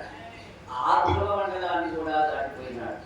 మహార్వాటి పైనంతై సత్య పదోన్నతులుండవచ్చు బ్రహ్మాండ అంత సంవర్ధియై. పుట్టివాడిగా వచ్చిన వామనుడు అంతకంతకు పెరిగిపోయి బ్రహ్మాండ అంతవరకు ఉన్నాయో అంతకన్నా పడి అంగుళములు పైకి ఎదిగిపోయినాడు. లోకాలన్నిటిలో పైకి కొలవడానికి విష్ణుపాదం వస్తున్నదని ఆ పాదాన్ని తన యొక్క కమండలంలోని జలాలతో కడిగి శిరస్సున ప్రోక్షణ చేసుకుని ఆచమనం చేశాడు. ఆ పాదాలు కడిగిన నీళ్లు ఆకాశంలో దేవనదిగా ప్రవహించాయి. ఆ పాదం ఇంకా పెరిగి వెళ్ళిపోతుంది. అలా పైకెళ్ళి లోకాలన్నింటినీ వచ్చింది. కింది లోకాలన్నింటినీ ఒక పాదంకి వచ్చింది. ఆ విధంగా 2 అడుగులతో వామనుడు భూమి ఆకాశాన్ని వచ్చాడు. ఇంకా చెప్తూ ఉన్నాడు. రవిబింబం ఉపబింబ ప్రాత్రము ఛత్రంభై శిరోరత్నమై శ్రవణాంకృతియై గలాభరణమై సంపూర్ణ కేయూరమై చవిత చక్కడంకమై కటిస్థలి వదంచ ఢక్కమై నూపూర ప్రవరంపై అంటూ ఇలా పెరుగుతూ ఉంటే ఆకాశంలోని సూర్యబింబం మొట్టమొదట ఆయన యొక్క తల మీద గొడుగులాగా కనిపించిందట. తరువాత తల మీద పెట్టుకున్న రత్నంలా మెరిసిందట. ఇంకా కొంచెం పైకెళ్ళినప్పుడు కంఠాభరణంలాగా మెరిసిపోయిందట. చివరికి పెట్టుకున్న మకర కుండలంగా అయిపోయిందట. స్వామి సూర్యుని దాటి ఇంకా పైకి వెళ్ళిపోయినాడు. అప్పుడు సూర్యబింబం నడుముకి పెట్టుకున్న వజ్రాణంలాగా తయారైపోయింది. ఈ విధంగా పాదాల కింద వేసుకున్న గుండ్రటి పీటలాగా అయిపోయిందట. చివరికి అంతెత్తు ఎదిగిపోయినాడు ఆ యొక్క స్వామి. బ్రహ్మాండమంతా నిండిపోయిన వానమూర్తికి సూర్యుడలా మారిపోయినాడు. ఆయన లోకమంతా నిండిపోయి 2 అడుగులతో లోకమంతా కొలిచాడు. బలి చక్రవర్తితో అన్నాడు, నేను 2 అడుగుల నేలను కొలిచేశాను, ఇంకొక అడుగు మిగిలింది అని చెప్పి అడిగేశాడు. అప్పుడు బలి చక్రవర్తి అన్నాడు, సూర్ణుతంబు గాలి సుడియదు నాదిత్వ వం గజాల నాకు వంపు లేదు నీ తృతీయ పదము నిజమున శిరమున నెలవు వేసి పెట్టు నిర్మలాత్మ అనేసాడు. నా నోరెప్పుడు అబద్ధం చెప్పాలయా, నేను అబద్ధం చెప్పలేదు, ఇక చెప్పాలి. నీ మూడవ అడుగు నా తల మీద పెట్టని చెప్పి బలిచక్రవర్తి పైకి లేచాడు. వరుణుడికి అముట్గా ఇవ్వబడింది. ఆయన రుణ పాశాలతో కట్టేశాడు. బలిచక్రవర్తి అలా నిలబడిపోయినాడు. శ్రీమన్నారాయణుడు గొడుగు రూపంలో వచ్చి తమ రాజ్యాన్ని పొడగొట్టాడని చెప్పి రాక్షసులు గ్రహించారు. నిర్జించడానికి ఆయుధాలు పట్టుకొచ్చారు. అప్పుడు బలిచక్రవర్తి అన్నాడు, వేదకాని వేళ కురదం తెచ్చుకోకూడదే. ఎవరికి ఈ సిరినిచ్చాడో వాడే తిరిగి ఈ సిరిని తీసేసుకున్నాడు. కాబట్టి మీరంతా ప్రశాంత మనస్కులై ఉండండి, ఎవరు యుద్ధం చేయకడని చెప్పి ఆజ్ఞాపించాడు. రాక్షసులంతా ప్రసాదలానికి పారిపోయినారట. వింధ్యావళి శ్రీమన్నారాయణ పాదాల మీద పడి, స్వామి నా భర్తకి వచ్చిన వాడెవడో తెలుసు, రాజ్యం పోతుందని తెలిసి కూడా దానం చేశాడు. ఏం పాపం చేశాడు నా కట్టిళ్ళ పెట్టావని చెప్పి ప్రశ్నించిందట. నీకు అనాథ రక్షకుడని పేరు కదయ్యా, నీ సన్నిధానంలో నేను అనాథను కావడమా, నాకు భర్త భిక్ష పెట్టమని చెప్పి వింధ్యావళి ప్రార్థన చేసింది శ్రీమన్నారాయణుని. ఆశ్చర్యకరంగా అక్కడికి అమ్మగారు వచ్చి ప్రార్థన చేయడం మొదలుపెట్టాడట. అప్పుడు 10 దిక్కుల వాళ్ళు కూడా బలిని చూసి, అంటే ఆయన మీద జాలి కలిగి శ్రీమన్నారాయణుని ప్రశ్న వేశారటయా, బలిచక్రవర్తి ఇంత శిక్ష వేయడమా, మహాదానశీలి కదా అని చెప్పి ఆహాకారాలు చేశారు. బ్రహ్మగారు చడుతూ ఉన్నాడు, ఇటువంటి భక్తుని నేను ఇంతకు కృపను చూడలేదయా, దయచేసి బలిచక్రవర్తిని విడిచిపెట్టవలసిందని చెప్పి బ్రహ్మగారు కోరారట. ఇప్పుడు బలిచక్రవర్తి తాతగారైనటువంటి ప్రహ్లాదుడు కూడా వచ్చేసేసాడు. బలిచక్రవర్తి అన్నాడు, నా కాళ్ళు చేతులు వర్ణపాశంతో కట్టేశారు, అంతటి మహాపురుషుడైన తాతగారు వస్తుంటే నా చేతులు ఉండి కూడా నేను నమస్కరించలేకపోతున్నానని చెప్పి ఏడుస్తూ నిలబడ్డాడట బలిచక్రవర్తి. సంస్కార బలం ఇది. ప్రహ్లాదుడు వామనుడి వద్దకు వచ్చి, స్వామి ఇంతకు పూర్వం ఇతనికి ఇంద్ర పదవిని అనుగ్రహం చేయడం వచ్చింది, నీవే మొదటి గురువు వీరికి, నీవే శుక్రాచార్యంలో ప్రవేశించి యాగం చేయించావు. గురువు అనుగ్రహంగా యోగ భక్తవై ఆనాడు విశ్వజిత్ యాగాన్ని ఆదరించి బ్రహ్మాండమైన రథాన్నిచ్చావు. అందువల్ల అమరలోకం చేసింది, ఇంద్ర పదవి వచ్చింది, వీటన్నిటినీ నీవే ఇచ్చావు. ఈ వేళ నీవే తీసేశావు. చాలా మంచి పని చేశావు. హాయిగా నీ పాదాలు నమ్ముకొని నిన్ను సేవించుకోవడంలో ఉన్న ఐశ్వర్యం మరి ఎక్కడా ఉన్నదయ్యా, ఎంత వరమిచ్చావు నా యొక్క మనవడికి అని చెప్పి ఆనందపడ్డాడట. అప్పుడు అన్నాడు శ్రీ మహావిష్ణువు, మీరందరూ నన్ను తప్పుగా అర్థం చేసుకుంటూ ఉన్నారు. నేను బలిచక్రవర్తికి గొప్ప సన్మానం చేశానయా, అతను ఆత్మను తెచ్చి నా పాదాల దగ్గర పెట్టేశాడు, ఆత్మ నివేదనం చేసేసాడు, సంపూర్ణ శరణాగతి చేశాడు. ఇటువంటి వాడిని నేను పాడు చేస్తానా? నేనున్నానడానికి నేను ఇప్పుడు వీడిని రక్షించాలి. వాడిని వరుణపాశంతో కట్టాను, అలా నిలబడిపోయాడే కానీ చెంచుకునేందుకు ప్రయత్నించలేదు వాడు. కాబట్టి అతనికి నేను ఏమిస్తానో తెలుసా? సావర్ణ్యమనమైన కాలంలో అతన్ని నేను దేవేంద్రుని చేస్తాను. ఆ తర్వాత ఎవరు రాని ప్రదేశము, ఎవరు దర్శించని ప్రదేశము, కేవలం నిలబడి ప్రార్థన చేస్తే నా అశరీర వారి నిలబడుతుంది తప్ప నేనున్న మూలమైన చోటుకి ఎవరు చూడరో అటువంటి చోటుకి వీరిని రప్పించుకుంటాను, నాలో కలిపేసుకుంటాను. అప్పటి వరకు దేవతలు కూడా ఎక్కడ ఉండాలని కోరుకుంటారో అటువంటి సుతల లోకానికి అంతటికి ఇతన్ని అధిపతిని చేస్తున్నానన్నాడు. సర్వకాలాల యందు నా యొక్క సుదర్శన చక్రం ఇతనికి అండగా ఉండి రక్షిస్తూ ఉంటుందన్నాడు. 10 దిక్కుల్ని పరిపాలించే దిక్పాలకులు ఎవరు కూడా బలిచక్రవర్తి జోలికి వెళ్ళడానికి వీలు లేదన్నాడు. ఇది నా శాసనం. అటువంటి వాడి సుతల లోకంలో రోగాలు కానీ, ఆకలి కానీ, దప్పిక కానీ ఏమీ లేకుండా ఉంటాడు నా భక్తుడైనటువంటి యొక్క బలి అని చెప్పి అనేక రకాల వరాలనిచ్చి ఆ యొక్క బలిచక్రవర్తిని అనునయించాడు, ఆశీర్వదించాడు శ్రీమన్నారాయణుడు వామన రూపంలో. శ్రీరమారమణ గోవింద. వాసుదేవ